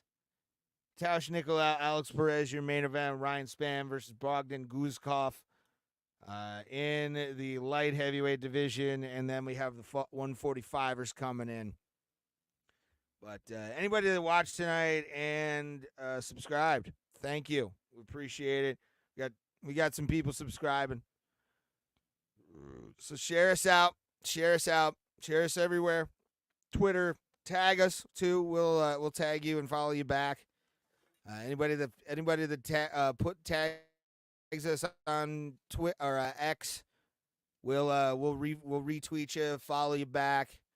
Get people interested in the show if you're fans, and we definitely enjoy doing this for the people that love MMA. I love talking MMA with people. I love streaming, talking about MMA. So it's the fact that we get views at all is appreciative. But I tell people to check this out. We've been around for a while. We're coming up on our 4-year anniversary. Both women kind of look exhausted, but they're gonna go into this round 3.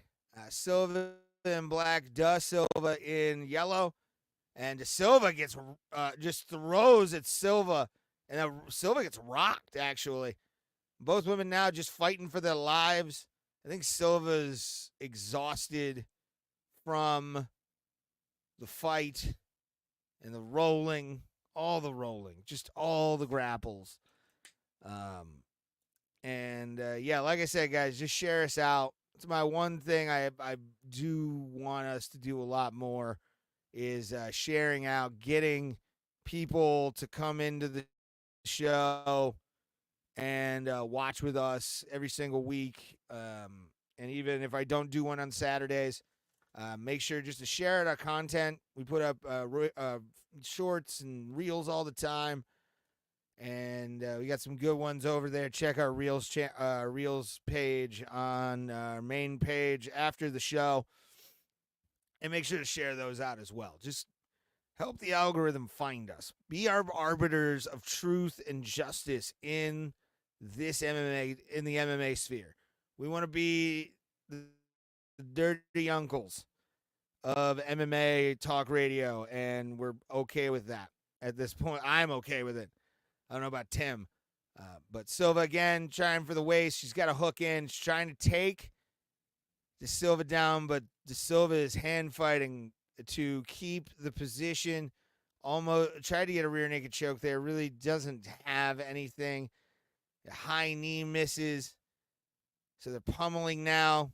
They're trying really desperately to get an advantage over each other. I think Silva's running away with this. I think she's 2-0 right now. Just because she's put De Silva in so much trouble both rounds that, I mean, to not give her that round is almost like you should have your license suspended or be taught how to judge by Adelaide Bird. Front kick misses, low kick by Silva, kind of lackadaisical. You can tell Silva is slowing down. De Silva, she's just moving forward, trying to scare Silva. High kick by Silva, blocked by Da Silva. Check kick by Silva, or Da Silva checked by Silva. God, I can speak tonight. Jesus Christ, everybody. 1-2 combination just to find range. Body kick by Da Silva.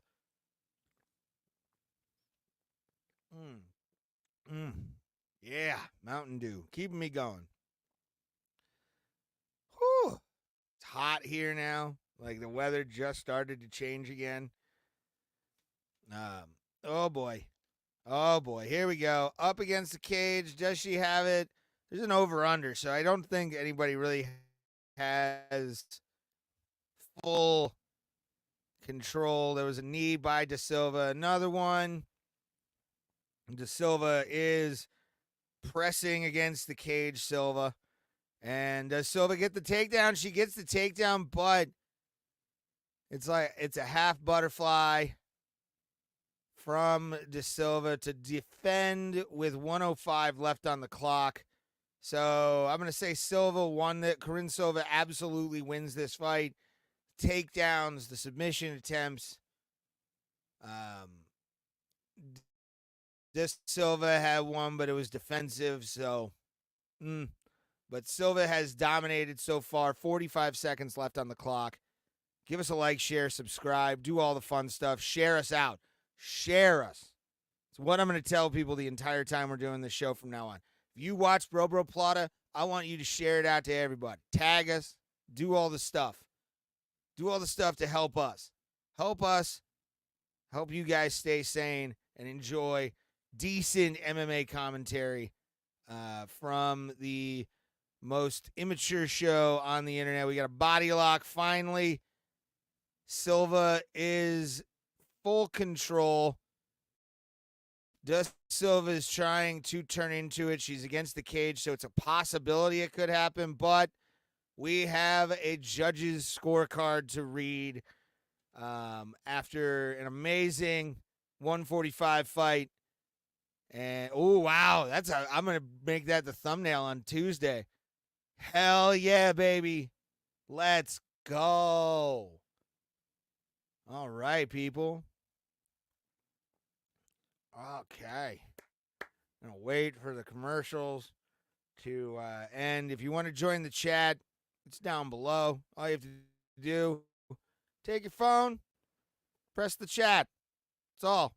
Leave messages, do things. We'll read them on the we'll read them on air. We'll read them as they come in. If I can speak today, I really can't. It's an exhausting day.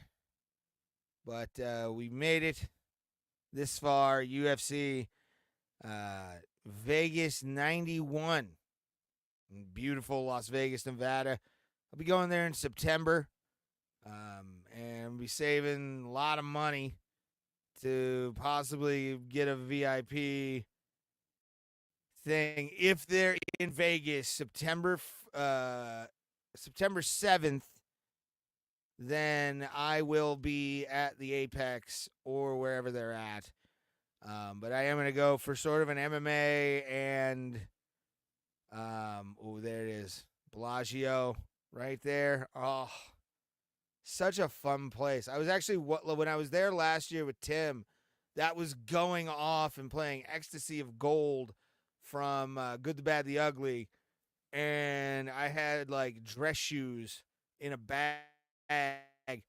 So Significant Strikes goes to Ariana Da Silva and Corinne Silva. Lipsky was her old name. She must have got married. I have no idea, kids. I have no idea. 0 takedowns landed. 6 minutes by Corinne Silva for control time. And definitely Corinne Silva wins that fight hands down. Hands fucking down. If she doesn't win this, Adelaide Bird did all the scoring. No fucking way. No way. I don't buy it that this is how it is. Is this a split decision? Yeah, thank you. Thank you. Oh, why is there a female ring announcer? Who let the skirt in? Ugh. That's weird. Did Joe Martinez have to pee? Like, what happened there? Interesting. All right, well, next fight up is Ryan Spann and we'll do this.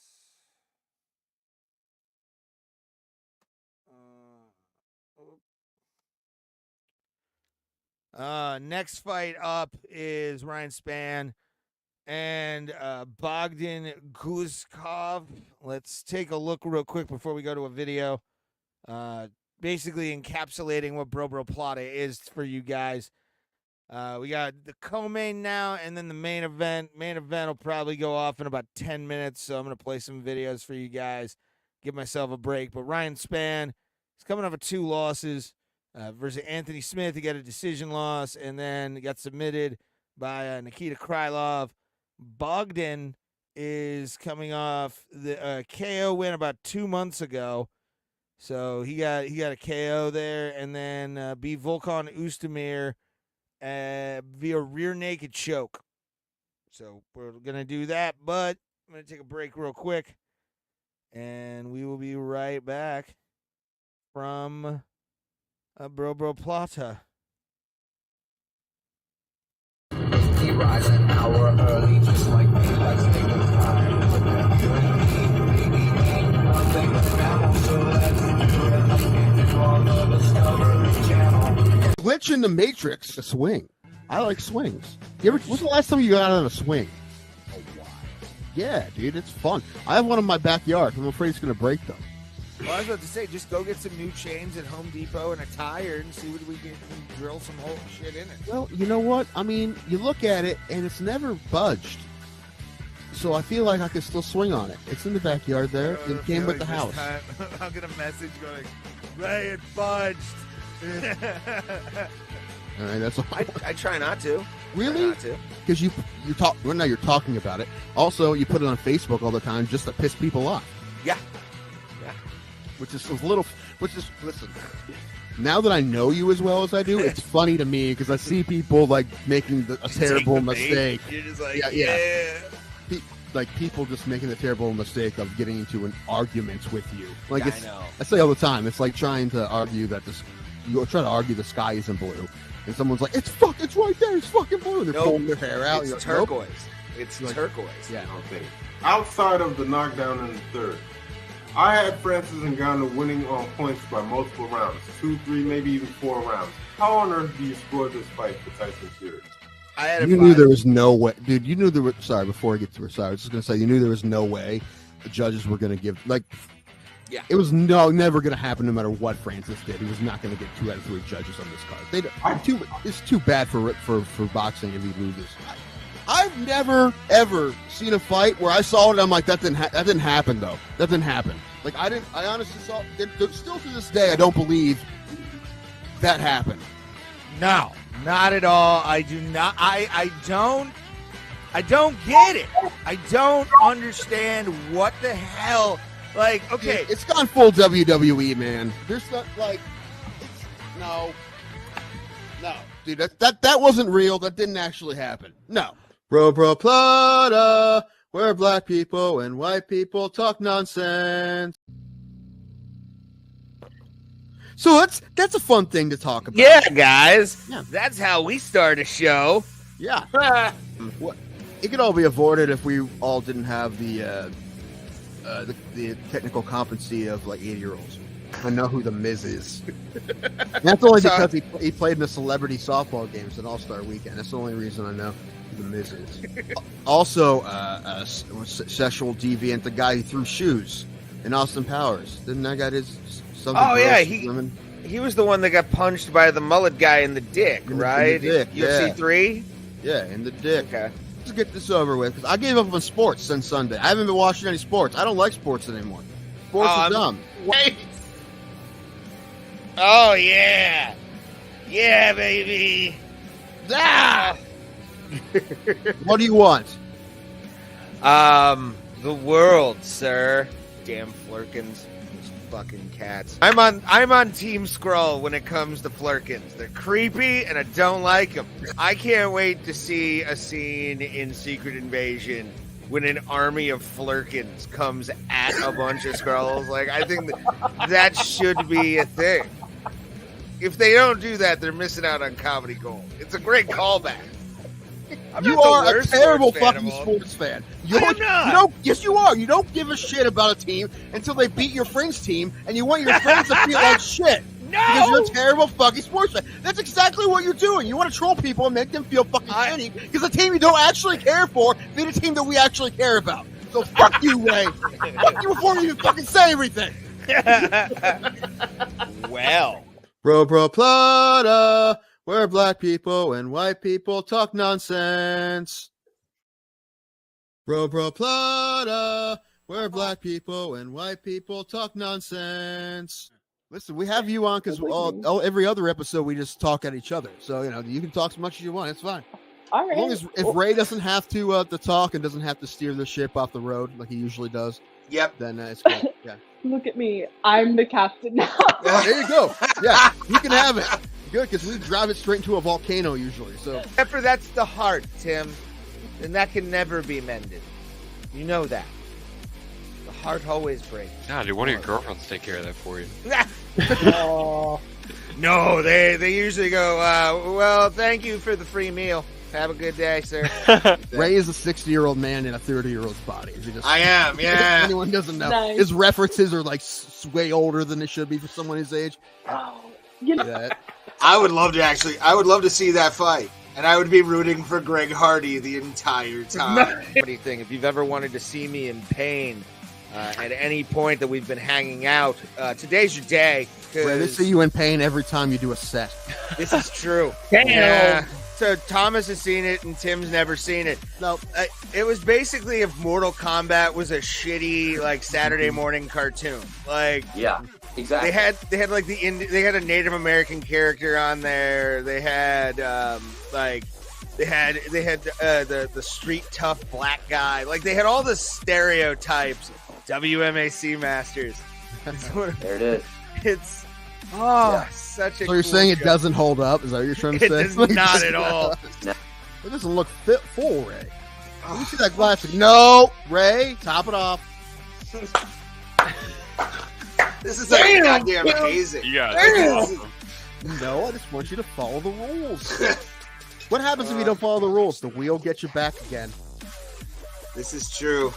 Why don't you two fight each other? There you go. I've been thinking that, but I didn't want to say anything. We have talked about this I'm still at a for shit. years, I man. can't fight anybody right now. I am so down. I will meet him at a weight. I don't care if I have to gain weight to fucking fight Tim, but it would mostly be like it would be a rolling match in the cage. Pretty like much. somebody would take someone down. What's crazy is out of all of us, Tim looks like he's most likely to be the wrestling fan. I see so many fucking guys who look like Tim Danko at AIW shows. It's not even funny. And I love I see him, I'm like, I want to buy him a shot, but it's not Tim, and I get sad. Yeah, and this kid's going to be a star, obviously. And that's what they wanted to happen. They want him to get a big win in London. They're hoping that was going to happen. I mean, did they give him somebody they think he could beat? Well, yeah, but I mean, it's not like Vargas isn't tough. Vargas is a tough guy. And yeah, Pimblett was a big favorite. But that's what they wanted to happen. They want this kid to be one of their next big stars, especially in the lightweight division. And now he's won two fights, one by knockout, right, and one by submission. So now he's going to fight somebody tough. And that division's super stacked. So there's tons of people he could fight. Before you put me on, I'm screaming at my microphone because you didn't put me on. I'm like, she's Mexican, you racist asshole. I don't know Spanish, you monster. But you didn't put me on because you wouldn't talk wrestling. He had I only had one fight. He had two fights, but my one fight lasted longer than his two fights combined by like a lot. I think both of his fights were inside of a minute. And how did your fight end, Tim? I got TKO'd in the second round. And there's a lot of guys, strikers, that have just became fantastic at takedown defense. I mean, Anderson Silva was good at it. Like, Junior Santos was good at it. I mean, those are just the first two I think of. But there's been a lot that, I mean, if you're a striker like that, you have to have good takedown defense. There's been a lot of guys who have great takedown defense, and he's one of them. However, I mean, Robert Whittaker is a striker first. He's not a wrestler. And however, neither really is Cannonier. Maybe a little bit more, but I don't really expect Cannonier to fight him that way. I'm excited to see that fight, though. I don't expect Izzy to lose at all, but I like Cannonier a lot, and he's a tough guy, so I'll definitely watch that fight. But if either of us touch the other one's liver, we'll die, Ray. Probably. That'd be fun. I want to be the first MMA death of like a true amateur, where it's like the worst fight ever. How bad would it be if you got MMA fight, bro? Killed in the cage. You got killed in the cage by me. Yes. His liver exploded.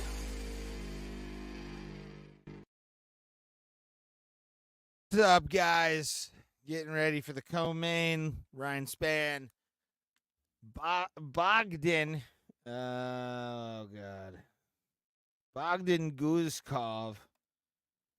Be coming on the final two fights of the night. Have been a pretty raucous card. Every fight in the main card so far has been top-notch. I mean, this has been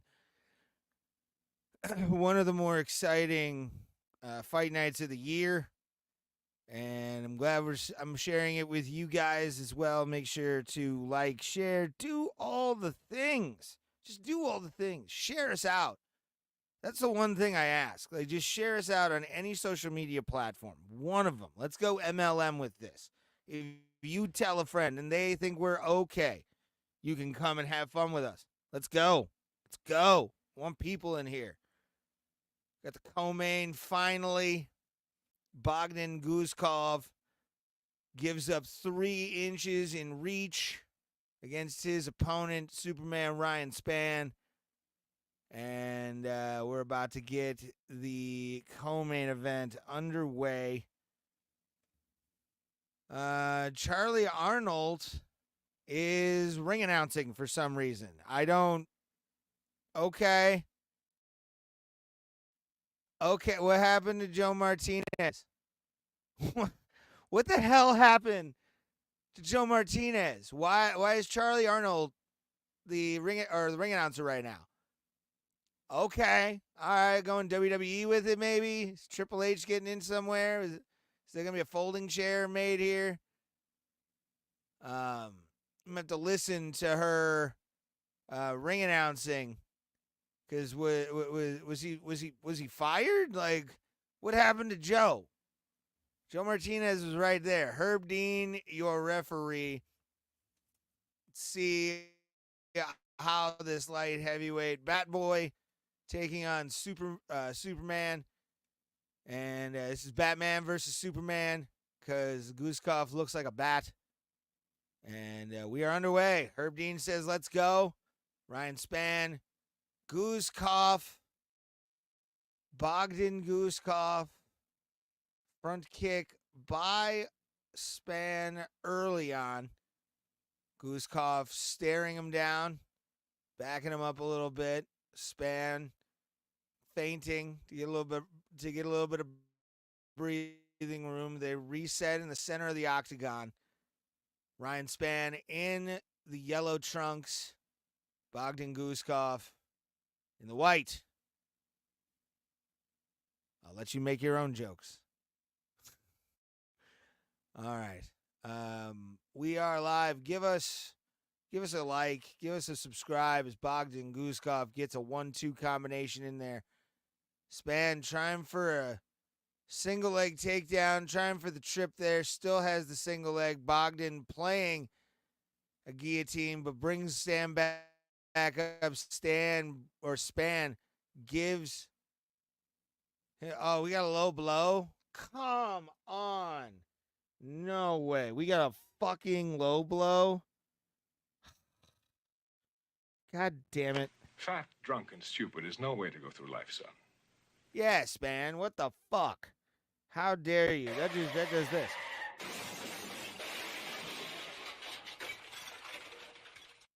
His balls are hurting, it looks like. We got 25 seconds of official timeout. Bogdan Guskov is pissed. He's like, "You'll do it. You give me my." Oh boy, what are we doing? Okay, resetting the position here as Span is trying to go for a takedown. Guskov after getting hit in the dick. Another one. Another one. Are you? Come the fuck. How? God damn it, man. Why is this? I mean, that was on the. Oh, yeah, that was on the cup. Yeah, that was on the cup. Oh. Huh. All right, Bogdan Guskov taking his time. I mean, I would take as much time as humanly possible. I would take like at least 2 minutes. Herb Dean should be taking a point after this next one. He's letting a lot of it go. Co-main, they're gonna come out from here. All good. I mean, Span kicked him in the dick or kneed him in the dick a few times, dude. Like, that was absolutely bullshit. Span's now going to be kind of like timid to throw anything because he's going to be afraid to hit him in the dick. Although he just punched him right in the face. So I may be wrong. I'm always wrong on this show. High kick misses by Span. Guskov goes down low with a kick. Now both men in a feigning contest, and they both lock up. Span trying to get that takedown. And we are in the guard of Guskov. Ryan Span trying his damnedest. Got full lockdown on that guard, by the way. So this is going to be a little rough for Span. It's opened up now. Span pretty well sprawled out on Guskov here. Keeping his base pretty strong. He's up against the legs of Guskov here. But Guskov trying maybe to shrimp out and get himself into a triangle. Oh, TP choke. And Span gets out, gets side control. Guskov now has that was almost an Ezekiel choke. Huh. Okay, I see you. Span, though, saying I can grapple too right here. She's trying to slip that leg across the abdomen of Bogdan to get a body lock. He's almost got it. He's pretty much got it and lost it. He lost it. He's trying again, though. He's got a hook in, putting all of his weight on the back of Guskov. Bogdan trying to get him off. He's got both hands on the mat. And Ryan Span is trying to bring him down. He's got a very good hold. And then a rear naked choke possibility. Can Ryan Span pull this off and choke out Bogdan Guskov? Guskov shelling up completely. Ryan Span is trying to get under the chin of Bogdan Guskov. Span, I think, maybe has one hook in. He doesn't have anything. He really doesn't. 55 seconds left on the clock. Now he's beating on him. He's got one hook in. So it's not really doing anything, but just keeping him in place. There is the possibility he can get out here, but Ryan Span now, he's got a neck crank. 33 seconds left on the clock. Bogdan flattens out to try, and now Span beats him down. Span is relentless right now. He has both hooks in, and the possibility of a choke with about 15 seconds left on the clock. So now he's just going to beat up probably on Guskov. Bogdan answers the phone, so he can't prevents that. He's answering the phone under the chin. He won't be able to get it with 3 seconds left on the clock. And that is the end of a very exciting, penalty-filled round number 1. Dude. Luckily, this will be a very short episode, I'm feeling. So I want that to be a thing. Give us a share if you're new to us. Tell people we exist. If you like Bro Plata, you're watching, give us a subscribe too. Leave the notifications on. Tuesdays, Thursdays, 7 p.m. Eastern Standard Time, USA. We are live for 3 to 4 hours of bullshit and MMA talk, news, sports news, entertainment shit, movies, whatever you want to do. You want to come hang out with Bro Plata, come hang out. We're here every single week. 2 to 3 times a week for you. And we appreciate the people that are watching, that are subscribing, that are liking the content that we have on YouTube and Twitch, Facebook. Trying to figure out Kick. Haven't really figured it out yet. I'm getting ready. Round 2. Playoff game for basketball being advertised. Go fuck yourself. All right, round 2, 4:45 on the clock. If you want to sync up with me, I think there's a delay on my end, by like 5 seconds. So we're about 4:35. Some of you are probably at 4:30. I'm at 4:30 now. So both men coming out hot. Bogdan throwing some hands, Span backing him off. As we go into the second round of this light heavyweight fight between Ryan Span and Bogdan Guskov. Span definitely won round 1 with that takedown. The submission attempts flattened him out a few times when he had his back. And Bogdan tried with a triangle in the first round. Really was his biggest moment so far is the triangle that he threw up there. But it's been the Ryan Span show for most of it. Grappling of Ryan Span is top fucking level. Both men clash in the center of the octagon. And we are getting a lot of hand taps. Now they're both throwing heaters at each other. Thank you guys for watching. Again, we appreciate it. Make sure to subscribe. Span gets caught by a Bogdan Guskov, and now Guskov's teeing off on Span. He's got to sprawl out, and he's going to try for... Nope, he's just going to... Don't knee him, please. Oh, thank you, God. Oh, I didn't want that to be a knee to the face. But Span comes back after getting rocked. Both men have the ability to shut the lights off and make it competitive. But right now, with 2:50 left on the clock, we are at a bit of a stalemate at the center of the octagon.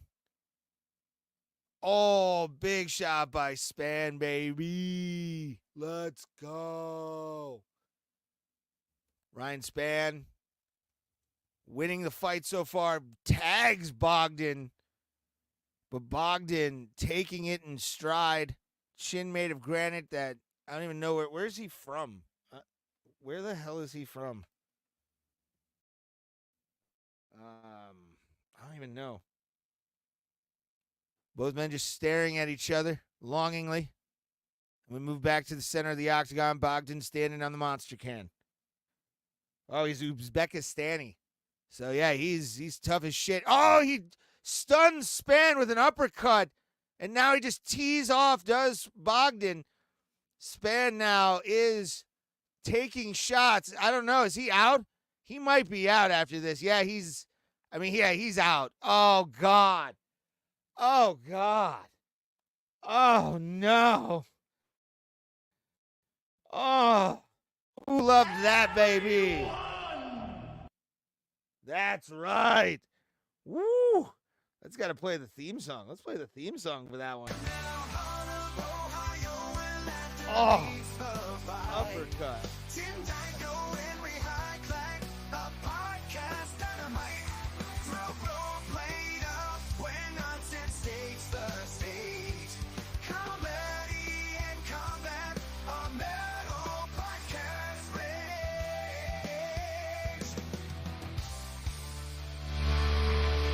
the shores of Lake Erie, to the world they stride, sipping on their chaos, in the studio they confide.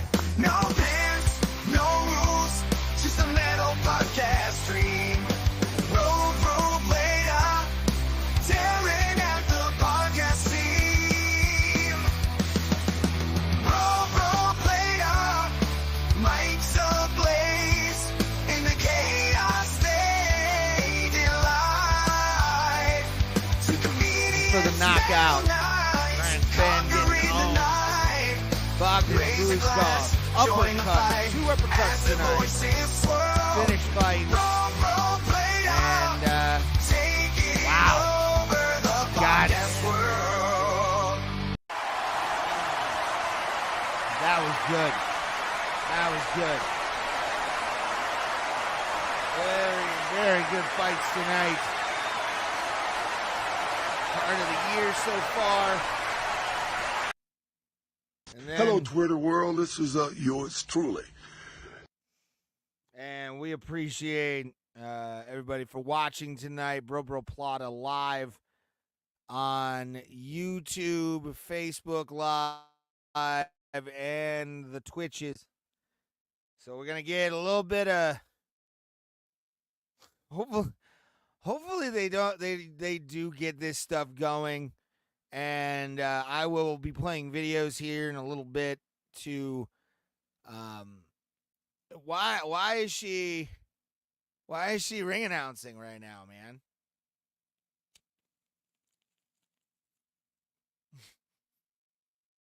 Oh boy. Oh no. Where'd it go?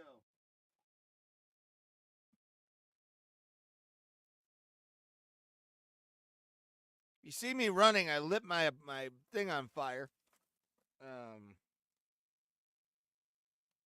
Figure out where that fire is, and I'll put it out when it comes time, apparently. All right. Bogdan Guzkov. Getting it done. One shot. Let's watch this again. Bam! And he puts him on Dream Street. And Span is wobbling. He's chicken-legged. Swarms him. Show this again. Bam! Oh, right on the chin. Just the straight up cockeyed look on his face. Just, Three Stooges faced. Ryan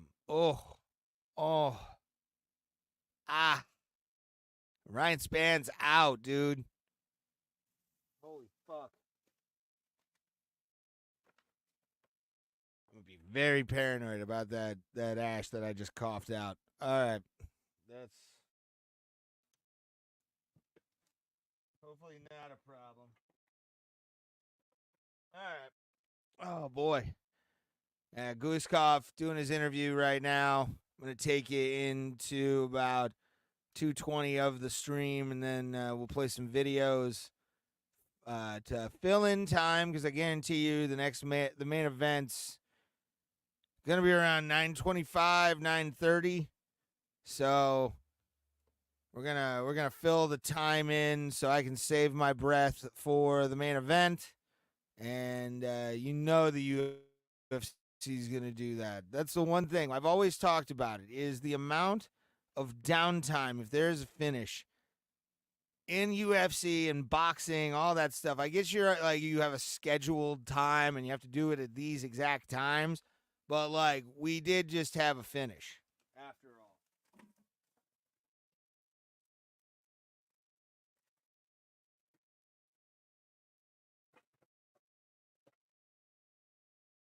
Feeling my foot hot. Feeling my foot hot.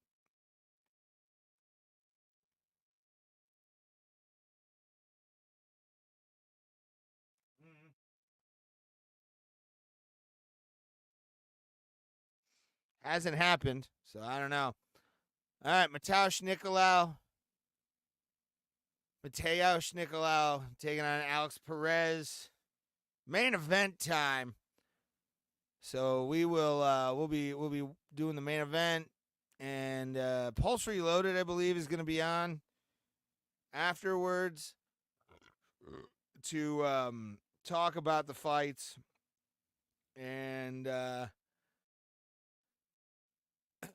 the uppercuts we've had tonight. The Silva, Corinne Silva just taking Andrea de Silva to task, and then Hanada Denise knocking the living shit. So we've had 3 uppercuts tonight. Yeah, I think we've had 3 uppercuts. So let's go to these. Go to the let's look back. Hold on, I'm actually genuinely curious about this.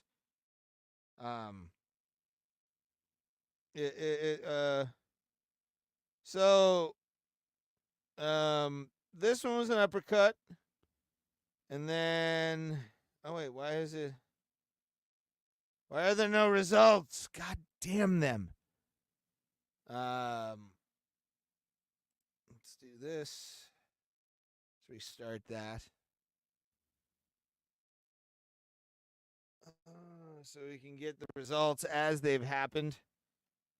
All right, so let's run this down and talk about the card so far. We have been live for the main event all night, or the main card all night. Uros Medic got an uppercut knockout in the first round. Then David Onama won a unanimous decision, 29-28, which I knew that was going to probably be the score. I thought it was either going to be a unanimous 29-28 or a split. So then we go to the left hook knockout by Hanada Denise.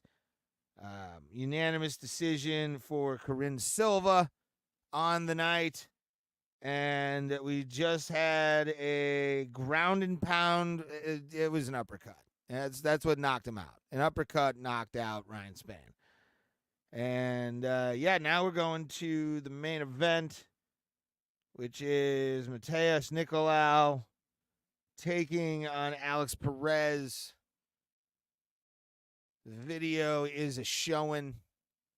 And we're getting ready for the main event of UFC Vegas 91. And, this is your main event. 125 flyweights. Let's check the records.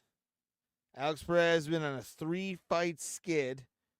And Matheus Nicolau lost to Brian Royval last year. So he got a KO win against Matt Schnell.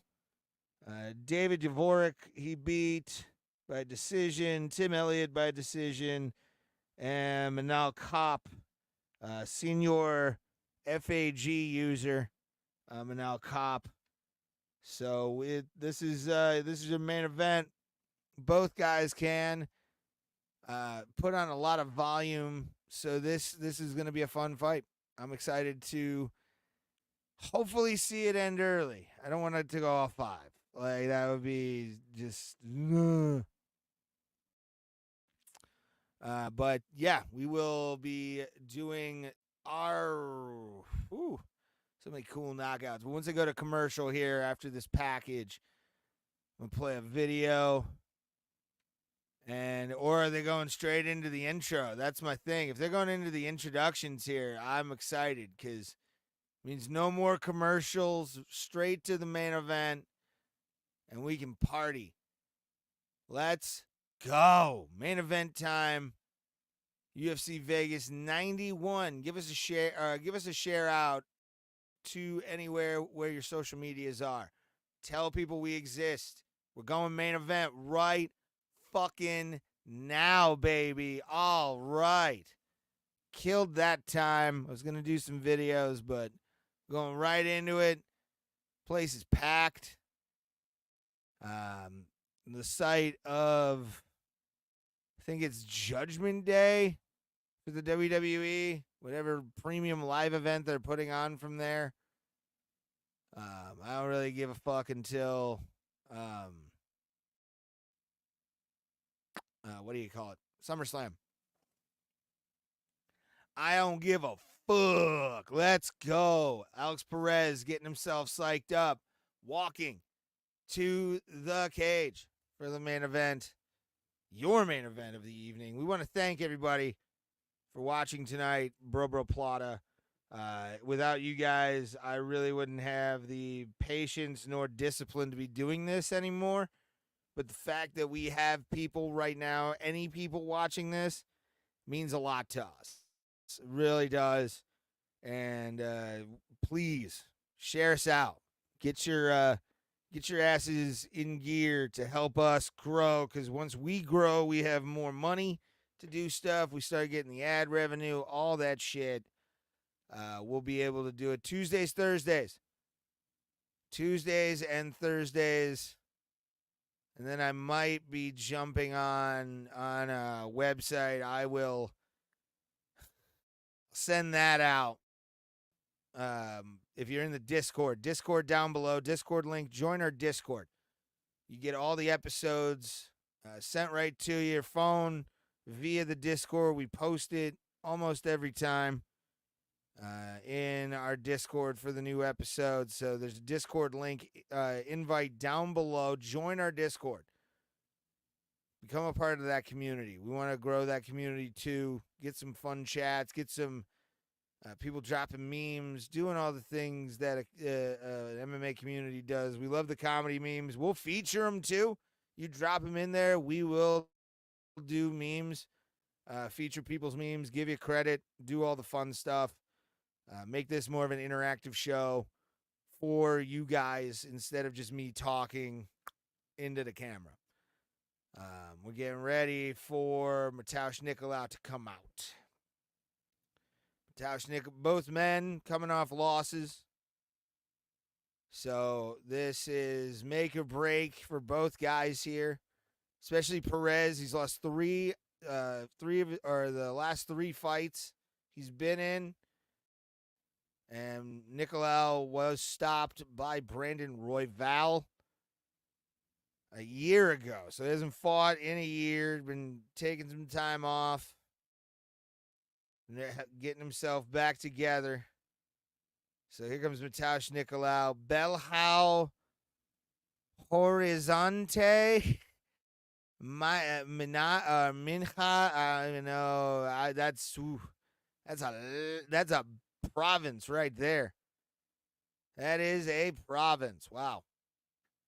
All right. He's taking the short entrance out there.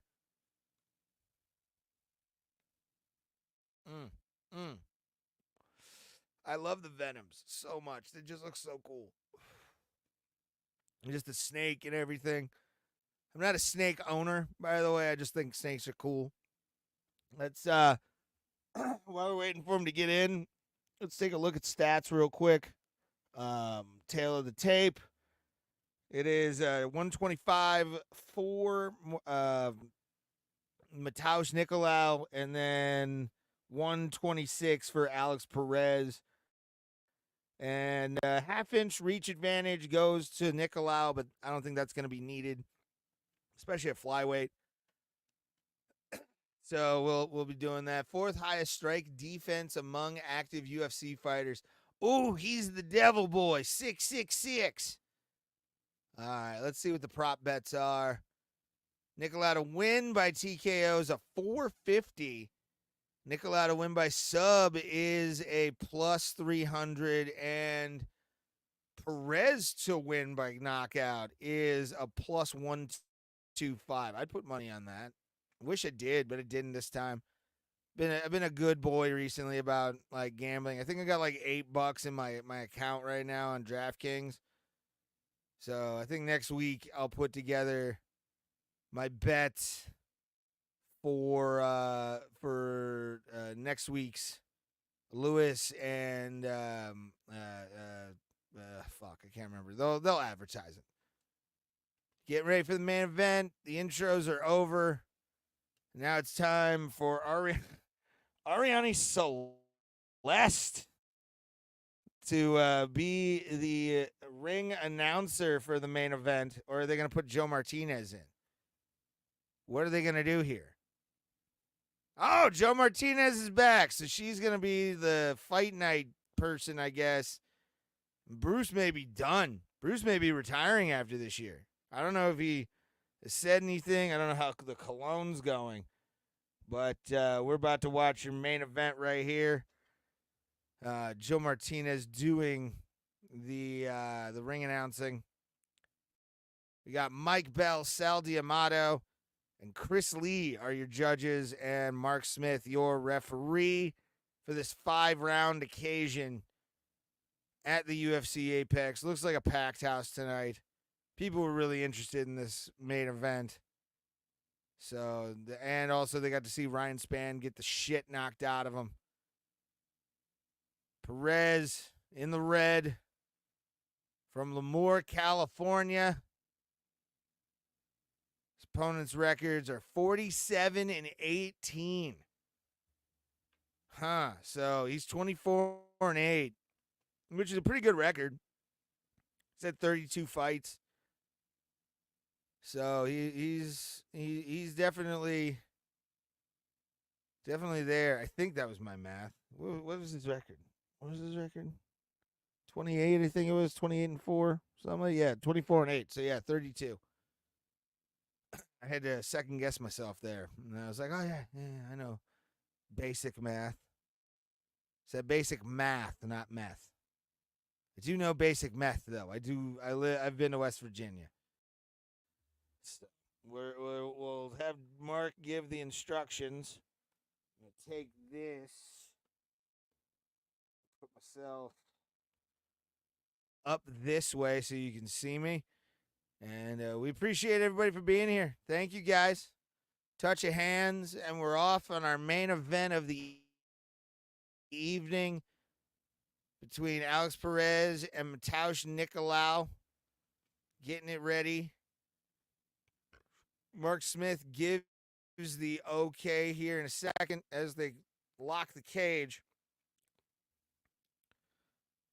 Here we go. They touch gloves, and we're underway in this flyweight main event. Matheus Nicolau versus Alex Perez. Perez in red and Nicolau in green. It is Christmas in April, everybody. Perez stalking Nicolau here. Trying to find an opening. A lot of feinting. Front kick misses for Perez, but that was more of just to find his range. Both guys doing a lot of feints, a lot of head games here to start this off. We're at 4:15 on the clock.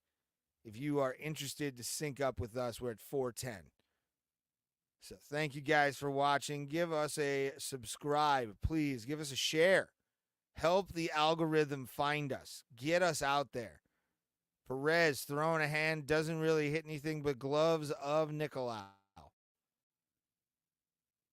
But yeah, we appreciate it. Share this out, guys. Get more eyeballs on us. Tell more people about us. Tell people that we rule. At least lie to them. Lie to them. My hair is okay today. Nicolau puts out a jab. So does Perez. Perez is getting himself, or just staying out of distance of Nicolau. Stalking Nicolau. Low kick by Perez. Perez eats a jab from Nicolau. It's pretty much just been a back and forth the entire time. I mean, it's a feeling out process, but they've got 5 rounds. Body shots by Perez land, and he was trying to go over top, but mostly hit I hate that back tattoo. That back tattoo is awful. Nicolau's got a terrible back tattoo. I mean, it's just stereotypical martial arts guy.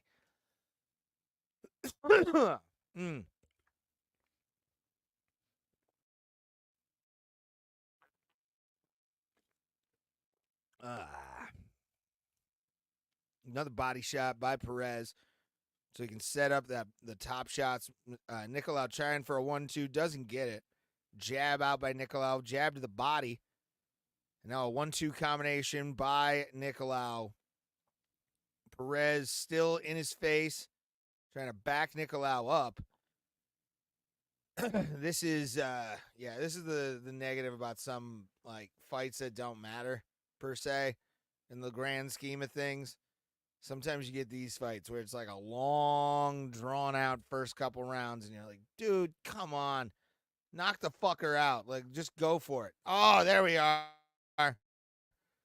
Both men exchange in the center of the octagon. And we have a fight finally. Yay, let's go.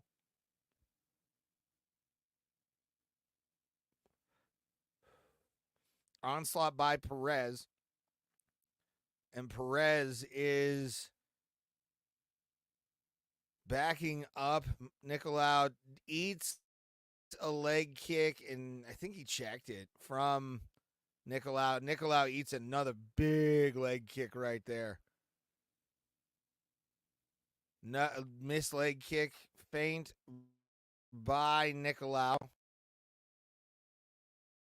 And we have, both men, Nicolau tagged Perez. Really let him feel his power. 1:05 left on the clock.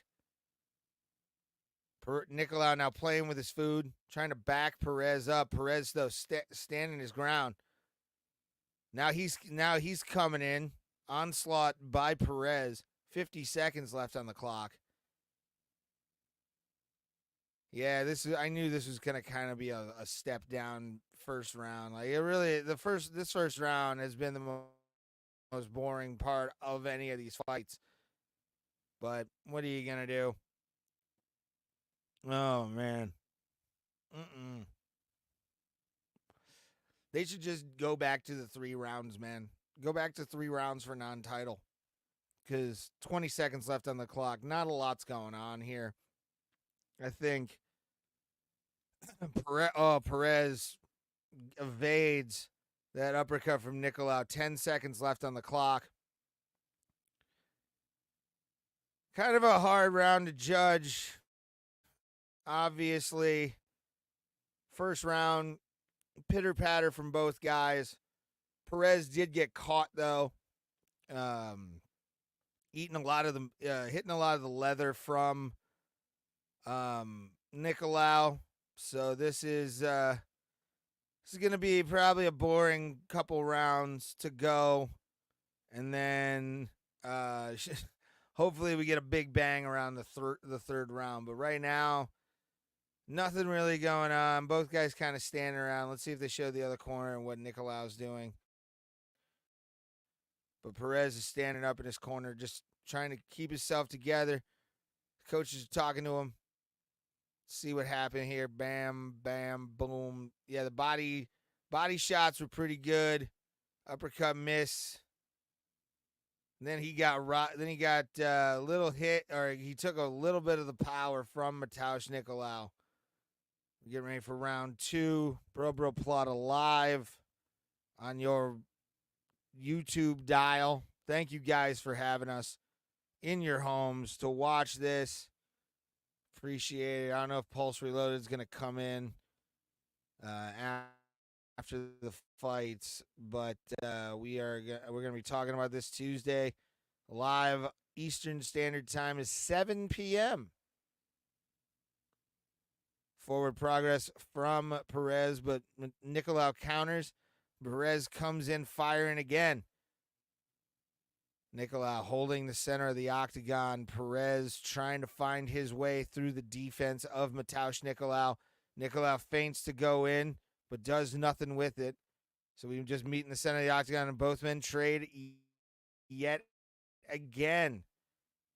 Leg kick by Perez, and he blocks a couple shots, takes a big leg kick from Nicolau. 1-2 combination by Nicolau. Perez comes in like a street fighter, and Nicolau counters with a hook.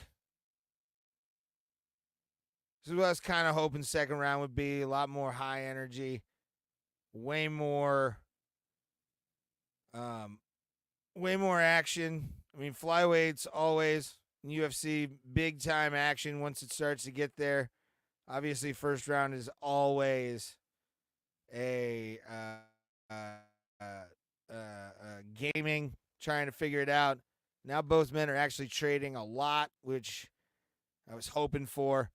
Nicolau throws some strikes at Perez, doesn't really get anything out of it. Perez ducks underneath and tries to throw, misses, hits air. Nicolau high kick doesn't land. Front kick does, though.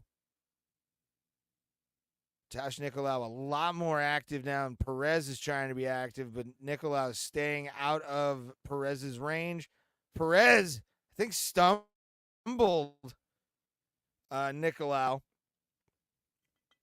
Nicolau getting himself in position against the cage, and Perez is trying to smell blood in the water, or attack the blood in the water that he committed there. And he knocks Matheus Nicolau out. Alex Perez just killed Matheus Nicolau. That was absolutely evil. That was evil.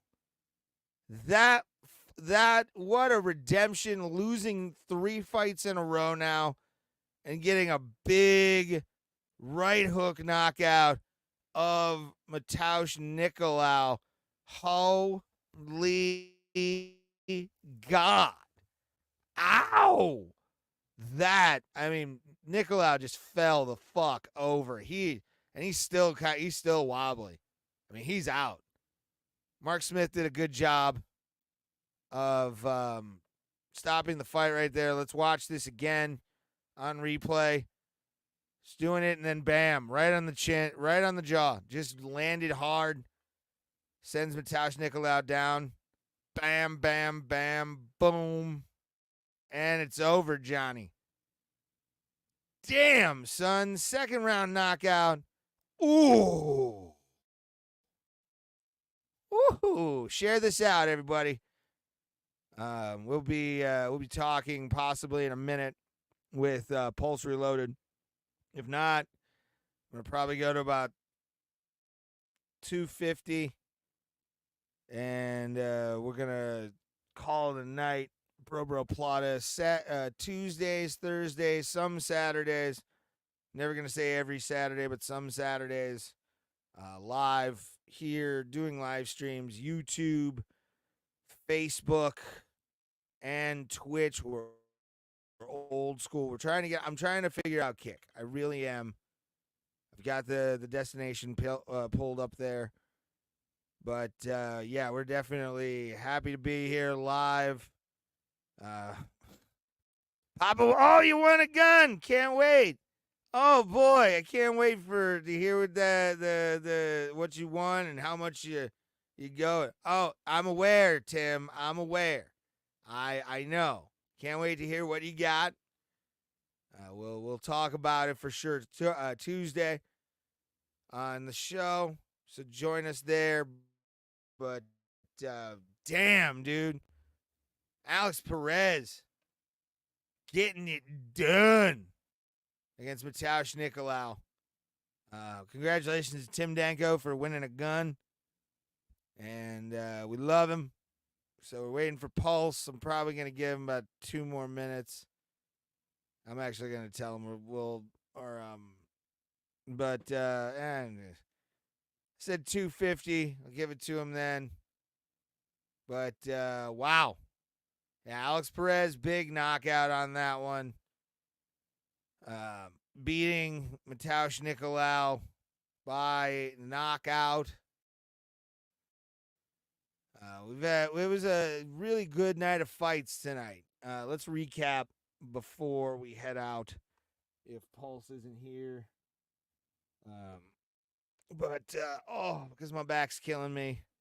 I gotta lay down. I worked like 7 hours today. And appreciate everybody for being here.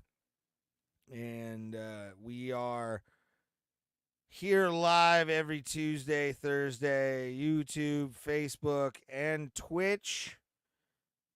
And we're definitely excited. There it is. 1, 2, bam, bam, boom. Goddamn. Good. Good. Boom. Just straight. Punch to the chin. Boom, boom, bam, baby. What a win for Alex Perez. So let's go over the winners, losers, all in betweeners. Refresh that page. Oh.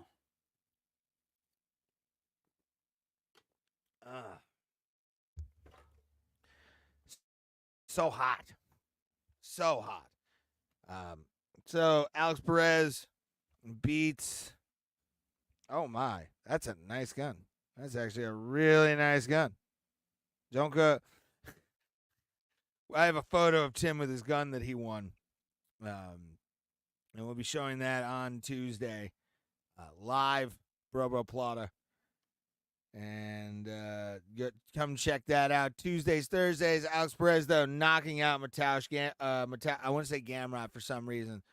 But Nicolau, Matheus Nicolau losing 2 in a row now and getting knocked the fuck out by Alex Perez.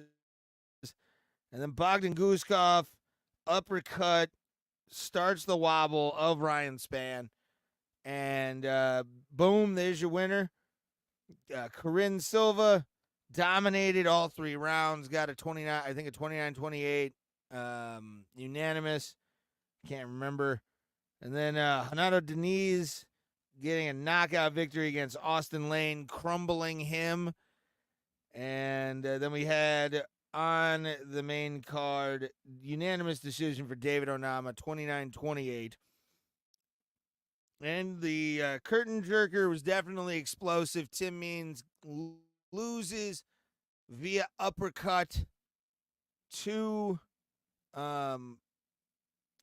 Uros Medic, the doctor. So we appreciate every single one of you guys for watching. Thank you very much, guys. I am tired. I'm going to rest. I'm going to go to bed thinking about the awesomeness that you guys have. If you want to watch the show again, the episode will be posted as soon as we log off.